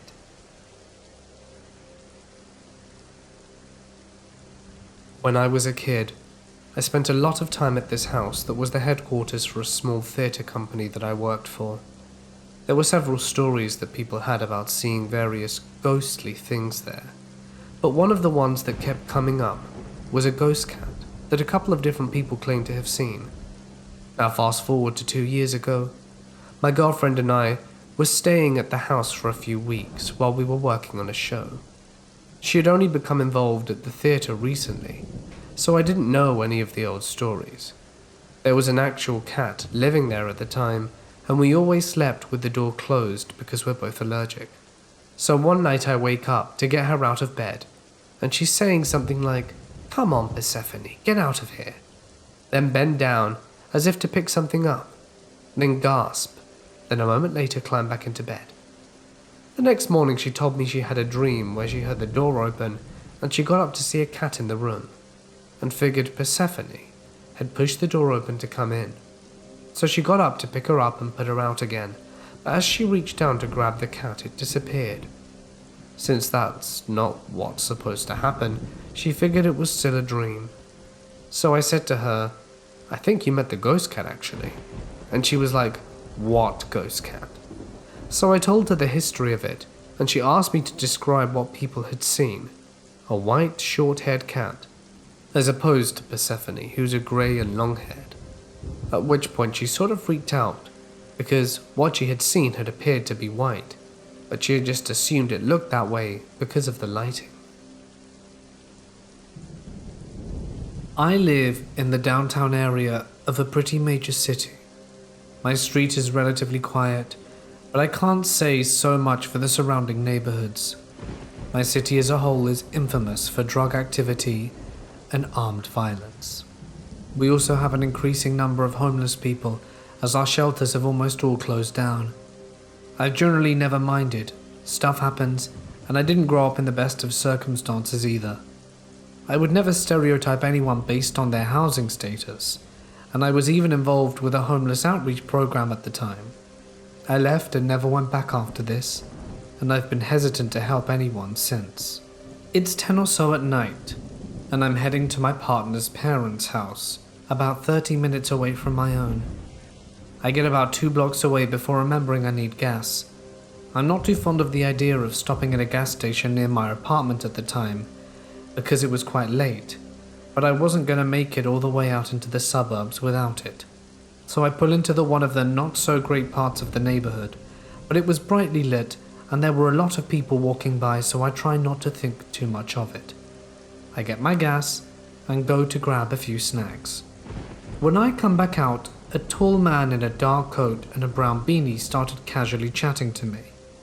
I couldn't tell if he was 25 or 40. His voice was so low I could barely make out what he was saying. Something about being a music producer and working on a new project. He seemed friendly enough, while maybe a little erratic, so I let him ramble for a few minutes before politely telling him I needed to get going. He tells me his name is Mac. I unlock my door and get in, and this guy gets in the passenger seat with me. At this point he is no longer a friendly, chatty stranger. I'm terrified.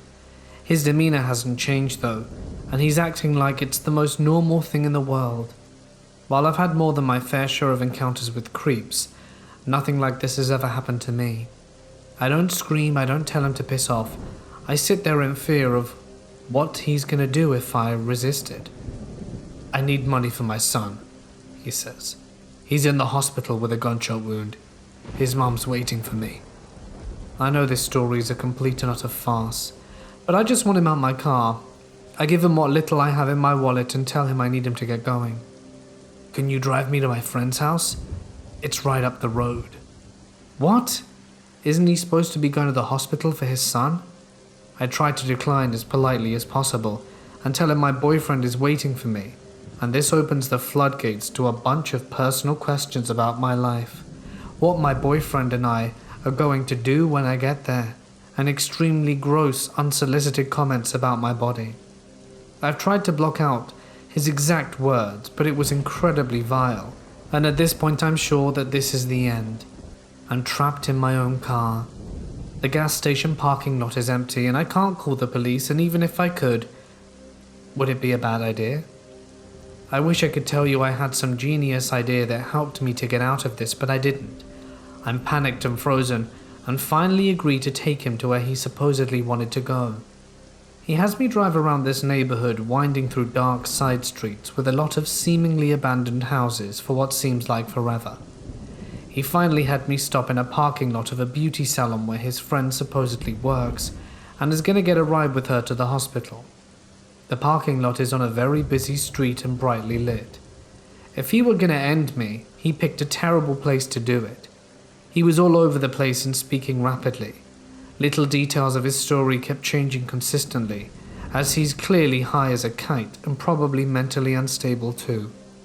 All the while he continues to act like we were lifelong friends, and nothing about this entire situation was remotely terrifying. He keeps telling me he would give anything to trade places with my boyfriend. Ugh, gross. And I gently keep reminding him I need to be leaving, and he keeps telling me to stay because this friend will give me money and pay me back for helping his son out. I wonder why she couldn't just have given him the money directly if that were the case. I ask him what's taking his friend so long, and he says he doesn't know, and asks if he can use my phone to call. I say no. Maybe this was all an elaborate ploy to steal my phone and take off. I'm still thinking he could end me though, so I reluctantly hand the phone over, although I should have dialed the number for him, and he's taking a long time to dial while I'm looking away. And then all of a sudden, he's looking up. And then before I know it, he's looking up the adult section of the internet and has taken out his member there and then. I wish I had a way to prove this, and I know it sounds ridiculous, but it's true. At this point, the image is burned into my mind. Should have seen that one coming, I guess. I lose my cool and tell him to get out and that I'm done. What do you think he does? He starts crying, wailing about how hot I am, and he hates to think about me with another man, and how I turned him on so much. I'm staring at him in disbelief like, okay, but you need to get out now. He straightens up with a big smile on his face and goes, I'm just messing with you. I wouldn't cry like that. Are you sure you don't want to take me to a completely different location? Yes, I'm sure. I told him my boyfriend was probably worried about me, as I'd had to have been there an hour ago at this point, and somehow that got his attention, and he left. I drove to my partner's house shaking. He and I had just started dating at this point, and I didn't want him to think I was stupid or something, so I nonchalantly told him I was dealing with a creep at the gas station, and it took me a little while. Much later, I told him the real story, and he was appropriately horrified. I wish I could say it stopped there, but I started getting calls from all kinds of local numbers for the next few weeks. Only one voicemail was left, and it was just a lot of breathing and very faint words I couldn't make out.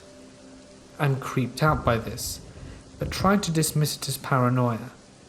One time, I actually answered. Hey, it's Mac. I have your money. I felt like I needed to throw up. I don't need it, leave me alone.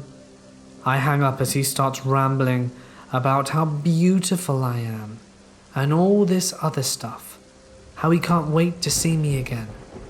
I block every strange number that's been calling me, and the calls stop. I can't imagine how he got it. My only thought was that when he opened my phone to call his friend, he looked at my contacts where my own number was displayed at the top. You may never wonder why I never called the cops. My city is extremely well known for its police using excessive force, especially in the downtown area. People regularly lose their lives by the police here, and I've personally witnessed someone being beaten up by the cops for quite minor infractions. I'm not intending to make this any kind of political statement or expressing my opinions here, but I genuinely felt like I would have been putting myself in further danger by calling the cops even after this were over. Best case scenario, nothing would have been done, and I would have been chewed out by the cops for being stupid enough to let this man in my car. Worst case, something terrible happens to the guy, and I have to live with that for the rest of my life. I've regretted that since though, because a friend of mine later had an encounter with him as well, on a complete opposite side of the city, and gave her the same story about his son in hospital. She ended up driving him around aimlessly for an hour before screaming at him to get the hell out. So Mac, you're welcome, but let's never meet again. I'm a sheriff's deputy in a fairly busy county, so we see and hear strange things all the time, but this story gives me chills. There's an abandoned house in a rural area of the county that sits a good way back in the woods. Every so often our dispatch will receive a 911 call from the land at the residence with nothing but white noise. The dispatcher asks if anyone's there, but they never get an answer. Since it's an open 911 call and we know the address, we have to respond, and every time we do, there's no one there. The oddest thing is, there's no electricity or any signs of wiring going to the house. Every deputy that's been there gets a feeling of dread just by being on the property. I'm not sure of the history of the house. I don't know what could be there. Anyone have any thoughts on it? And on my way out of the property, I found a vehicle driving on the wrong side of the road. So I'm at the jail finishing paperwork on the DWI. But why don't we take this back to how it all started? To preface this, I consider myself to be pretty rational when it comes to odd situations, but I'm open to the idea of the supernatural. I wanted to share this with you because I thought some of you might care for it. Anyway, this was my first time walking up to this place, so it was definitely an experience. The trail is gated off, so I had to walk to it. It's about 200 yards back in the woods through very dense brush and trees. There was nearly zero light on the trail, and I had to really watch my step even with my flashlight. I jumped a deer on the way up, and it scared the living hell out of me. Once I turned the corner at the end of the trail and saw the house, my heart started racing, and I honestly felt like something was there with me. I started messing with my flashlight, phone, and notepad trying to get a good photo of the verification of the house, when I just felt that sudden urge to leave. It wasn't a feeling of, I shouldn't be here, but more of, you need to get the hell out of here now. Having been in a very stressful situation in the past, I learned to trust this feeling. I got the best photo I could and walked away down the trail towards my car. I'm almost embarrassed to say that I legitimately felt something was following me. I made my way back to the car, sat in it, and pointed my spotlight at the trailhead, waiting to see if something would come out of the woods. Fortunately, nothing did. I sat for a minute and caught my breath while I reviewed the photos, hoping it was sufficient, because I did not want to go back. I'm about to go off duty, so this is it for today. I'm really interested in what the hell happened to this place. And after a bit of researching, I did. I have some history on the property. It was built in 1890. The first deed on file was registered in 1901, and the property has been in possession of the same family that owns it today. From what I can find, the current owners of the property live out of state, but have previously lived either in the house or on the property some years back. The area it's in was a boomtown during the late 1800s, but fizzled out shortly afterwards due to lack of profits from the mines. Other than that, I haven't found anything that makes the property stand out. On a more speculative note, the house sits a lot closer to an area where a Native American tribe was known to reside.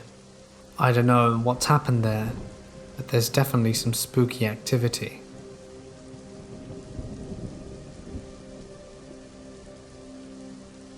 Strange things have been happening in our flat.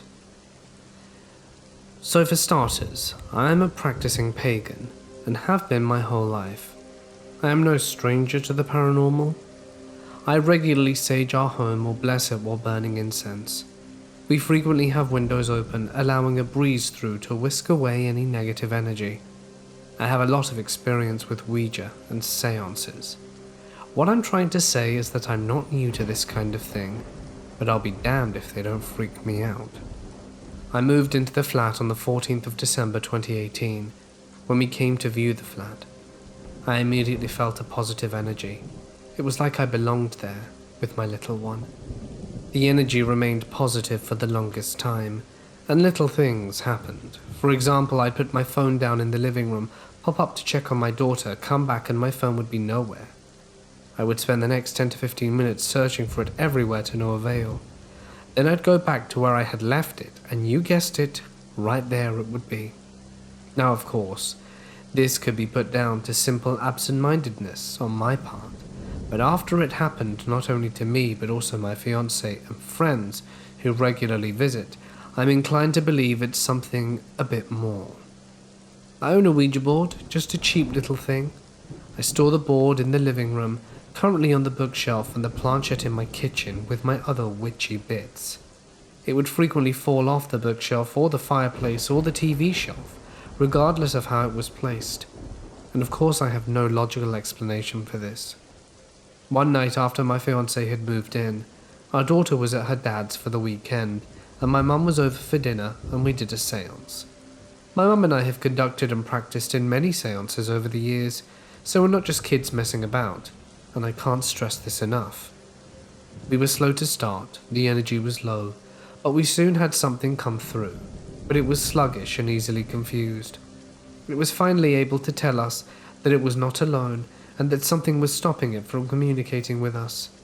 Whatever was stopping it came through stronger and started asking us to lend it our souls. Nope. After a while, without much contact, we closed the séance and saged the crap out of the flat just to be safe. And at first it seemed to have worked, until a few weeks ago when lockdown started. Our little girl frequently gets in bed with us. She's 3, and we co-slept until we moved in here when she was nearly 2. We have times where she spends most of the night in her bed, but since lockdown began, she wakes up at least 2 to 3 times a night, gets in bed with us, as her room is right next door, and there's a light from the bathroom so that it's not too dark, and she's never had a problem walking from her room to ours, often without us even realizing she's gone into bed with us. The bedroom doors do not slam, the carpet is too thick at the bottom, and they're fire doors, with a chain that causes them to close slowly. We've tried to slam the door to our bedroom. It doesn't slam. This is important. Another important tidbit. My fiancée sleeps like they're dead. She never wakes up to our daughter at night. But a couple of weeks into the lockdown, my fiancé woke up to our daughter crying, and what sounded like a little person's footsteps on the laminate flooring in the hall, but wasn't fully awake until our bedroom door slammed. She got out of bed to see where she had gone, and she was in the room, as far away from the bedroom door as she could possibly be. When Little saw my fiancée, she shouted that she wanted Mummy, and ran straight past her and straight to our room, into bed with me. She's had no history of sleepwalking. The next morning we spoke about what had happened. I had very uncharacteristically slept through the whole thing, up to Little getting into bed with me. This is important to note, as I always wake up every night, and I wasn't especially tired. There's no reason for me not to have woken up like normal, and yet I slept through it. We came to the conclusion that firstly, the door should not have slammed, particularly if my little one had pushed it slightly open to get into bed with us. Secondly, why did she run out of the room instead of just getting into bed with us as usual? And thirdly, why was she cowering in the corner of her bedroom? Another important tidbit, our daughter and my fiancé have a wonderful relationship and has zero reason to fear either of us. She's never reprimanded for getting into bed with us or waking up with us. Now this is creepy, but it gets spookier. Later that day, we were all sitting in the living room, and our daughter's phone, used for Paw Patrol and kids puzzles, that was on the fireplace, fell rather violently without rhyme or reason. We were all sitting down. Daughter wasn't jumping about. Our neighbours weren't banging on the walls and there was no reason for her phone to have fallen. There have been times where the living room, which stays open when pushed all the way, has randomly slammed with no breeze or anything that might have caused it to close. And then our little one woke up. I went in to soothe her back to sleep. She had kicked her covers off, so I pulled them back over her. Then she woke up again talking about a monster under the bed and asking me if she was safe in her bed. She had a mid-sleeper, so there's space under her bed, but she'd never worried about monsters being under there before. I wanted to share our story and maybe gain some outside perspective on it, and I'll keep anyone updated on what else happens. But I cleansed the flat today, and I'm really hoping it does the trick.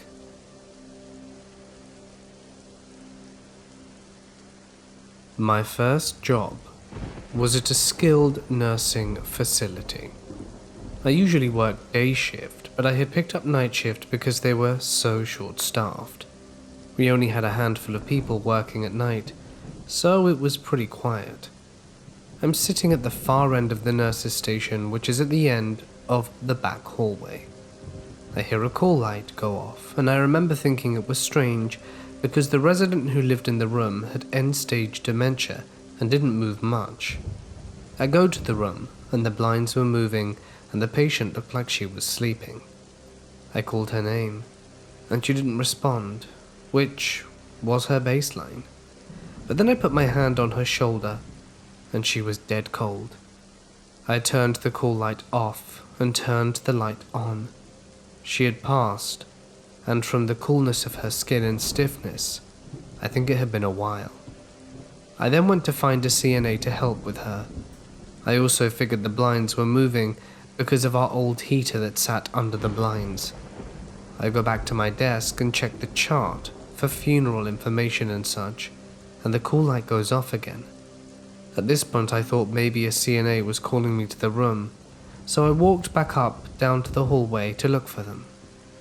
I then cancelled the call light from the nurses' station. There was no one around except for sleeping residents. I went to the nurses' station, where one of our CNAs was sitting reading a book. I told her what happened, and she said she had been there the whole time. We head back down the hallway to find the light going off again and the door shut. Maybe I had shut the door, and maybe the heater was moving the curtains, but I'll never quite understand the call light. I truly believe she was letting us know that her soul was free from her body, and that she wanted to say goodbye to us. She was a long-term resident who never had visitors, and I truly think we were all she had in the end. Nothing ever spooky happened in the room again, or at least not for the following year that I was there. I'm usually a pretty jumpy person when it comes to supernatural stories and such, but for some strange reason I wasn't scared at all. It was like a peaceful goodbye. I don't know how else to explain it. When I was in high school, I got the flu very badly. I had such a high fever the doctors were worried about seizures and/or brain damage. In the hospital, and after they were able to get me to a semi-human temperature, they wanted to x-ray my lungs for damage. I went to walk to radiology, but my doctor saw me, panicked, and said I should not be standing, let alone walking. So they plop me in a wheelchair and roll me down. My nurse situates me near the machine and tells me to wait there for her, and then we'd get started. She left the room, and I just was kind of looking around, waiting, and I saw another nurse, very pretty with dark hair, in the room. She told me to go with her. I shook my head and said no, and the other nurse said I needed to stay here. The pretty nurse asked if I was sure, and I said yes. My nurse came back and began to get me ready for my chest x-ray. It was then that I noticed that the door she entered from was the only one, and the pretty nurse was gone. So in the end, I think I was dying, and an angel told me to go with her, but I said no. I had a patient with cirrhosis related to fatty liver. I cancelled him heavily prior to this for him to lose weight, but he didn't heed my advice. He developed diabetes and then developed a terrible, non-healing ulcer on his leg, then the other. Both soon spread to gangrene and he was admitted to hospital for bilateral leg amputations. He only said one thing to me after he woke up after the operation. "Doctor, good news. I've lost a bit of weight." He died a few hours later. I miss him very much. Now that we've heard some of the true horrors that dispatchers have to go through, I have a little bonus for something for you to hear, so that you can really appreciate what it's like. I'm feeling tired and a little more burnt out than usual today. Kid had me up late, so this is probably a little more negative than I usually am. That said, the way I'm feeling right now accurately sums up how you'll feel a lot as a dispatcher. Can you type, talk, and hold 3 to 4 conversations at the same time? You'll learn to. The hours suck. The pay is usually around minimum cost of living for your area, but there's plenty of OT everywhere. You'll work with people who are in various stages of idealistic and enthusiastic, slowly transitioning to burnt out and bitter, and a crap ton of people with the same last names as command staff and officers who make you wonder, how do you not get fired on a near hourly basis? Stay long enough, and you'll eventually call these people boss. Now for the big con. You'll hear the same messed up stuff if you do this long enough. A mother watching her son OD sounds drastically different than a woman screaming for any other reason. You'll talk to domestic abuse victims. Sometimes they're getting beat. Sometimes you'll know them. Sometimes you may hear people die in a car wreck or burn in a fire. Sometimes people will end their lives while they're on the phone with you. Sometimes you'll hear the fresh reaction of the parents of an infant that stopped breathing in the night. And the most frustrating part is as soon as you disconnect, you get a call from someone upset about a dog barking, or a neighborhood's grass being too high, or a guy not bothering anyone but looking suspicious. And you'll have to treat each caller exactly as professionally as the last. Then after all that, you'll take all the attitude of young cops who think you're a secretary and clueless member of the public, who really have no idea how hard your job is, and yet assume you're somehow lesser for doing it. That's the male side. If you're a female, you'll be assumed to be someone chasing badges, and you'll have the added difficulty of calling people in and treating you disrespectfully because they assume you're a secretary and a bimbo, and not an experienced professional, or just a cop, none of which is true, by the way. We have female officers working light duty here. Or just not a cop, none of which is true, by the way, as we have female officers working light duty here. And as well as career dispatchers who just happen to have breasts, and sometimes they're 10 times the dispatchers of their male counterparts. But there are some pros, because if that's the way I feel about it, then why stay? Well, in spite of it all, you do it to help people when they really need it. That's a good feeling.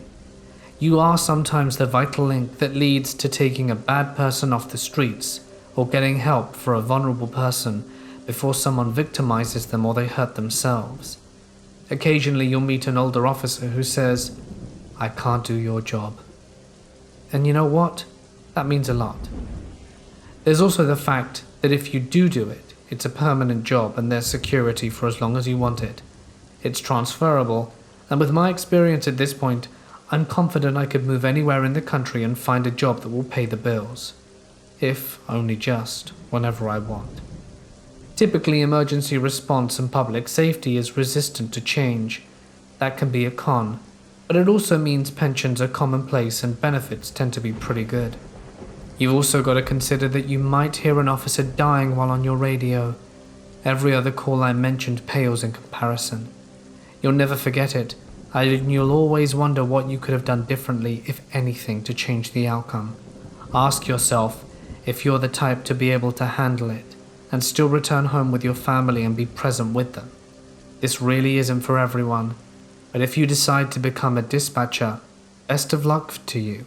Don't be afraid to ask questions, and remember to ask to be treated fairly and with respect.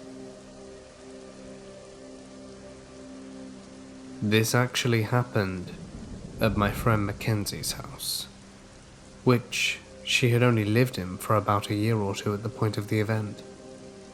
I don't know when, but I came over to her house to use the Ouija board before anything crazy really happened.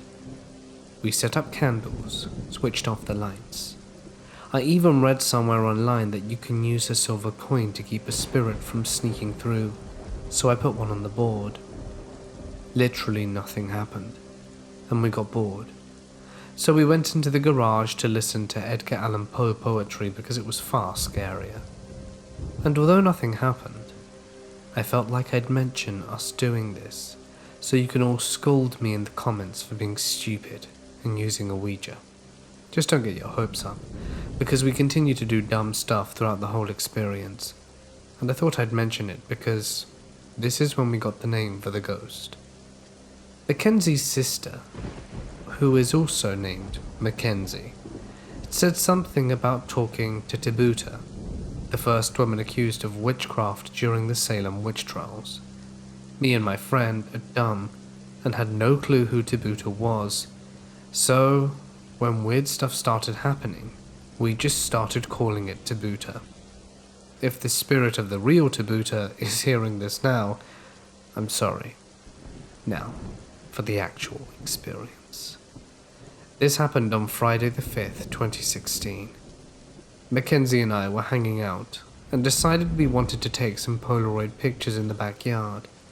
The sun was setting to the point where it was dim out, but we could still see everything. Mackenzie was standing at the top of the stairs to the dock, while I stood on the lower part and posed for the picture. Looking away from her, as I was standing, I heard her start running down the stairs saying, "I don't know what that is," over and over. If I'm being completely honest, I thought she saw a bug, which scared the hell out of me because I'm terrified of insects. We both ran out, over to the very end of the dock, and I asked her what she saw. She said she was about to take a picture of me, and she heard rustling behind her in the bushes. And when she turned, she saw a tall, almost blacked out figure creeping out from the bushes. After hearing that, I was afraid it was a home intruder or something, and we were both too scared to walk back. Which leads to stupid thing number 2. Because we were so freaked out, we waited too long and the sun eventually set all the way. I had a terrible Android phone, so I had to download a flashlight app, and we ran back into her house in practically pitch darkness. Before we started running, Mackenzie snapped a photo on her camera. There's nothing on it. The blur is her finger, but I might still add it. I had to go home that night, but I made sure to come back the next day. When it was the next day, I came back as soon as I could to investigate. I took many videos, but unfortunately couldn't catch any of the craziest stuff on camera. Mackenzie's cousin was in the house with us, and we all went back out to the top deck to check out the scene. While we were out there, Mackenzie's cousin's phone died at about 30% and would not switch back on. We didn't really think about it too hard, but when we went back inside, Mackenzie's phone began to glitch as well. Every time she typed her password, it would reject it, and I can vouch for her because I knew her password at the time. Her Siri started going off and saying random stuff, and eventually her phone straight up died as well. Mackenzie's computer was on, and if you've never used Google Hangouts, when you type in the chat you can see when someone else is online and when they're typing. And in the chat it clearly showed that Mackenzie's cousin was online and typing, despite her dead phone being the only electronic she could use Hangouts on. After a while of nothing happening, we were watching all the videos I had taken on my iPad, and were joking about the ghost. Dumb thing number 3. We all started antagonizing it and making fun of it, calling it all kinds of names. And man, I can't make this stuff up. Mackenzie's dead phone from across the room, in her Siri voice, said, "Now, like it was scolding us. Before you say anything, I know the phrase is just programmed into the Siri, but none of us had touched the phone in at least a half hour, and it was completely dead from what we could tell. Needless to say, we all practically crapped ourselves and ran out of there screaming.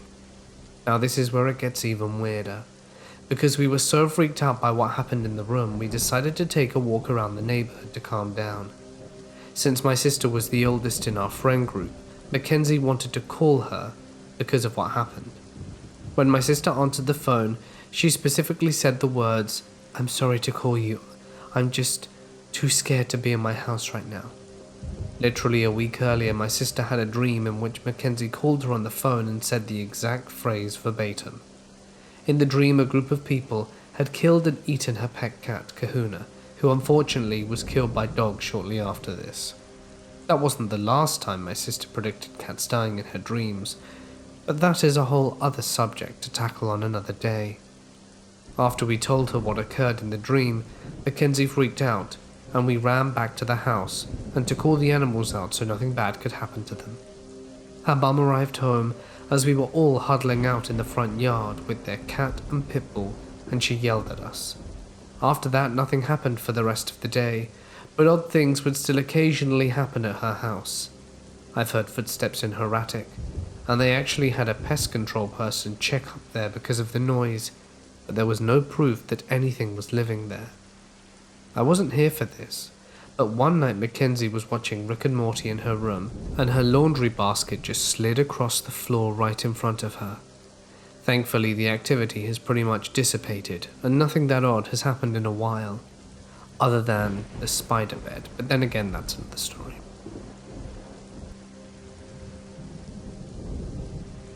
The last place I worked, like so many other wards here in Denmark, had a 6-hour room, where dead patients stay for 6 hours before they're checked again for signs of death and moved to the morgue, still attached to the hospital. It's rather large. Not sure if that's a thing in other countries. The patients are required to have a call line within reach in case they wake up and are in fact not dead. So there are 5 or 6 call lines in the room. Anyway, it was an ER, and we had a fair amount of dead patients wait in that room over the years. Every now and then, and usually during a night shift, the call light would go on from that room, even without any patients in there. You just have to go down there, turn them off again, and sometimes they would go on again just as you left the room. Creepy as hell. I never liked going down there. I always felt alone. I don't know, it was thick or tense. The technicians came and checked the connections and stuff, but everything worked without any problems. I was taking care of an elderly patient. A very, very elderly patient. Actually the oldest person I've ever taken care of. I don't remember why she was admitted, but it was minor, and she was due to go home the next day. She was A&O times 3, a very sharp lady, and she and I were having a nice little chat, and I was getting ready to wrap things up when she said, "I just want to know, who's that little girl who's standing behind you?" The hairs on the back of my neck raised up. I ran through a quick assessment again. She knew who she was, where she was, what year it was, why she was in the hospital, yet seeing invisible children in her room. What? I assured her there was no one else in the room. She's very nonplussed about it. I go outside the nurse's station and have the "my patient is hallucinating ghost children, please help" conversation with my nurse in charge, and she goes, "Oh, your patient is in room 26? Yeah, I figured. She's the 3rd or 4th person we've had there who's seen little children in that room." I work as a teletech while I'm in school, and when the unit secretary leaves for lunch, I will cover the desk for the time being, since it's right outside the tele room. I was sorting the heart rhythm strips, and someone walked up to the desk and said he was looking for the exit. I pointed him in the direction right as I looked up to acknowledge him standing there, and saw he was in a gown with the wristband. So I asked him his room number and to wait while I called his PCA to walk with him downstairs. I called the PCA. and gave her the room number. She told me, "That can't be the right room. That patient died about 20 minutes ago. Was it his family?" I told her he had a wristband on, but maybe I had heard or was given the wrong room number. She came to the desk to cover the monitors for me, and I went to go peek into the room he told me and see if it was the wrong room and to find which room he was in. Sure enough, laying dead in the bed was the same guy who walked up to the desk no longer than 10 minutes before I went in there. I am a nurse who used to work the graveyard shift in a psych unit in a large hospital outside Chicago. Normally there would be 2 nurses in our shift, but on this particular night we had Joyce, who was still on orientation phase. When it was Joyce's turn at around 2 a.m. to have a 1-hour break, the charge nurse, Pam, told her she may use the MSW's office at the end of the hallway, so the night supervisor couldn't see her sleeping. This office has a couch which anyone can comfortably sleep. About half-hour passed, and I saw Joyce in the hallway looking so terrified. Pam quickly glanced up at her from the computer. "You're up too early. Go back." Joyce, who's pale and out of breath, "I just had a dream. It was almost real. I dreamt that I was in the same dark office lying on the couch, and there was a black cat looking at me for a long time. Then, slowly, I felt like 2 hands were choking me in the dark. I couldn't breathe. Then the cat jumped across my body. Then at that moment, I woke up and it felt so real." Pam, who now had her full attention on Joyce, "Look at your neck. You have red scratches." There really were red scratches on Joyce's neck, like somebody or something held her neck for a long time. We didn't use that office for breaks anymore.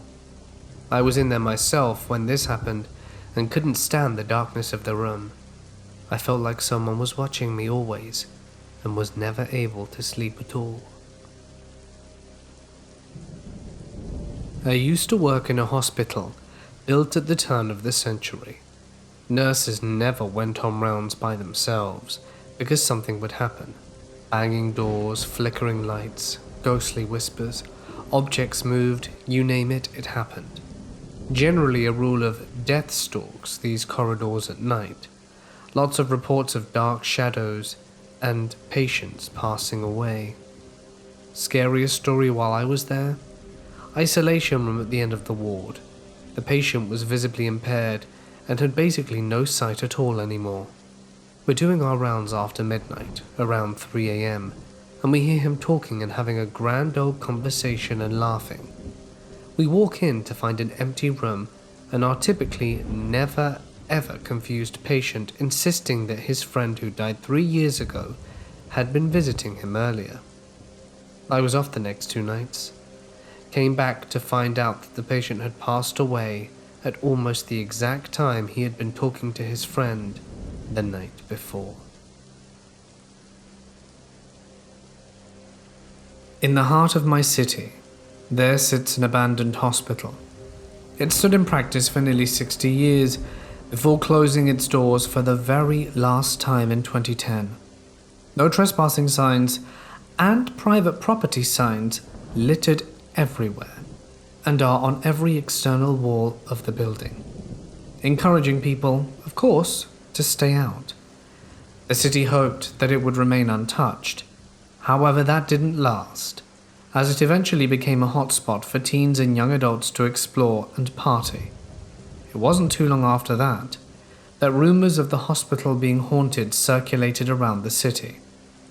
Once city officials caught wind of the stories and break-ins, they decided to hire a security company with 2 12-hour surveillance shifts so that the hospital could be monitored 24 hours a day. Despite the enforcement, people would still break in, and depending on the situation at hand, the police will get called. Neil. The call came in around 3 a.m. 911, what's your emergency? Hi, it's Neil from RS Security. I think I need an officer to swing by or something. Okay, can you tell me why you need assistance? The number and address on my screen were well known to me.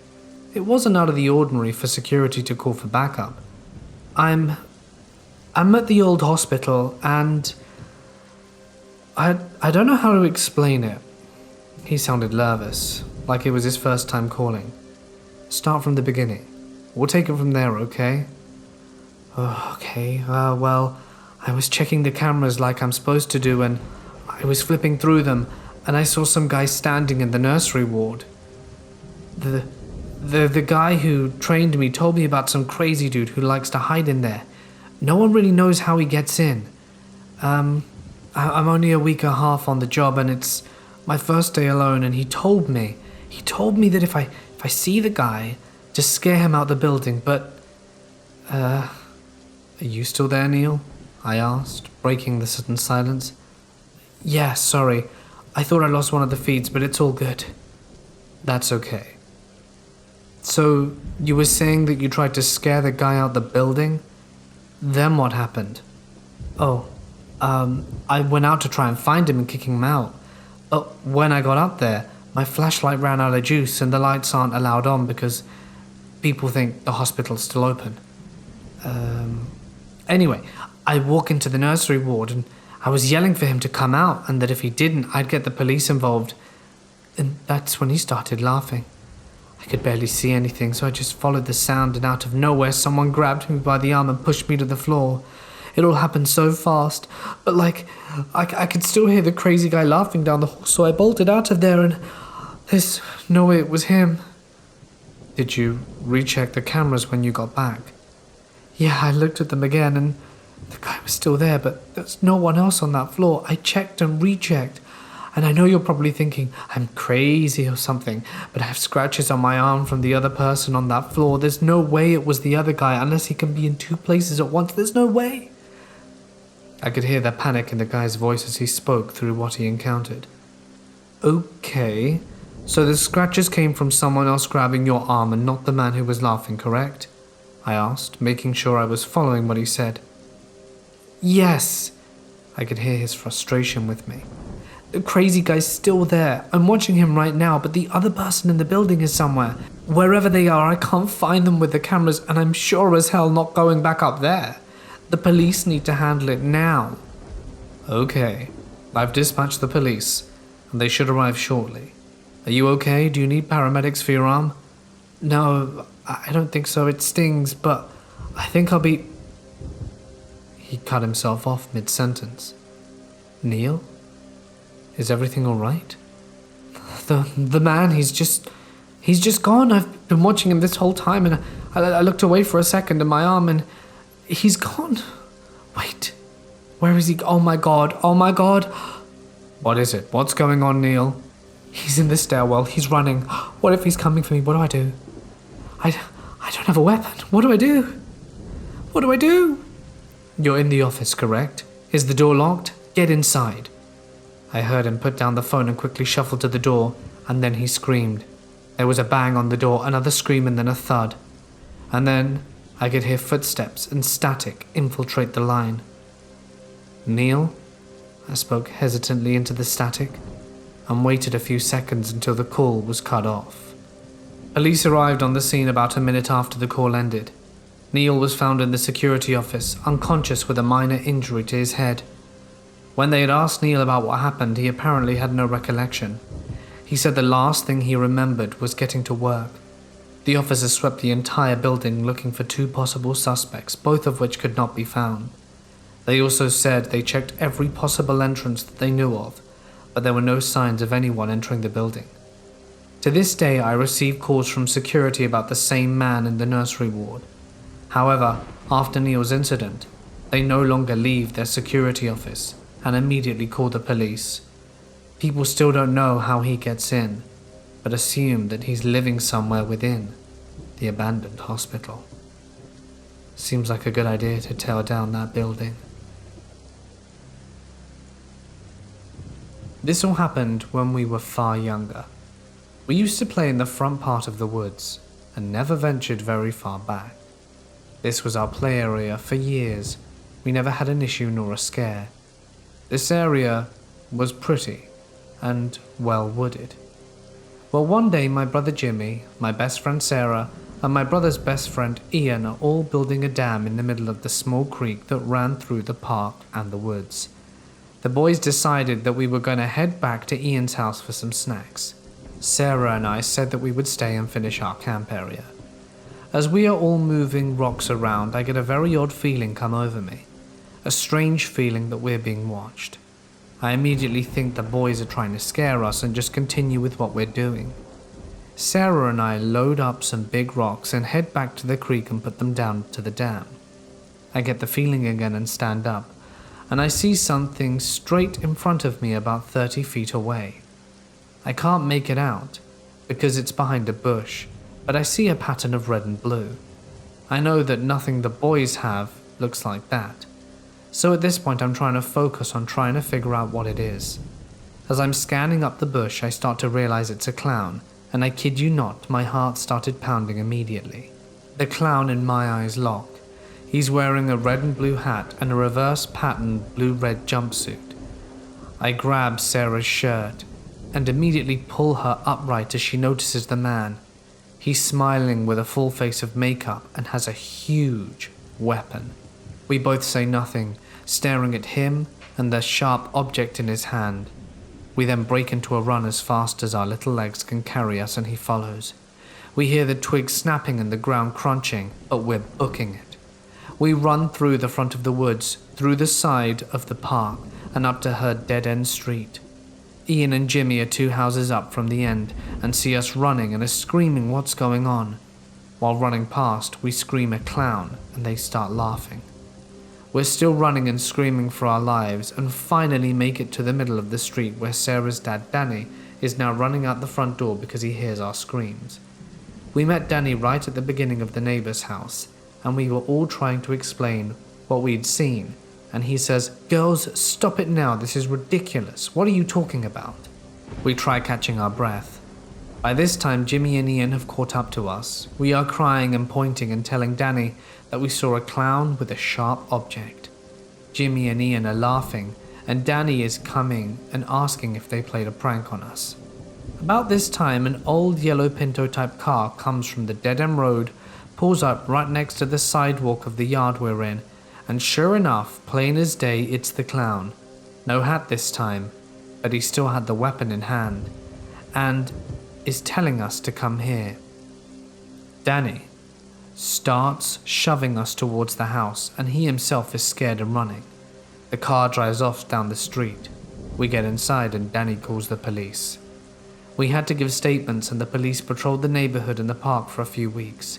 We were never allowed to go to the park again, and a few months after the city started to clear out the woods. They cut down many trees and make it a walking area that you could see all the way through to the train tracks.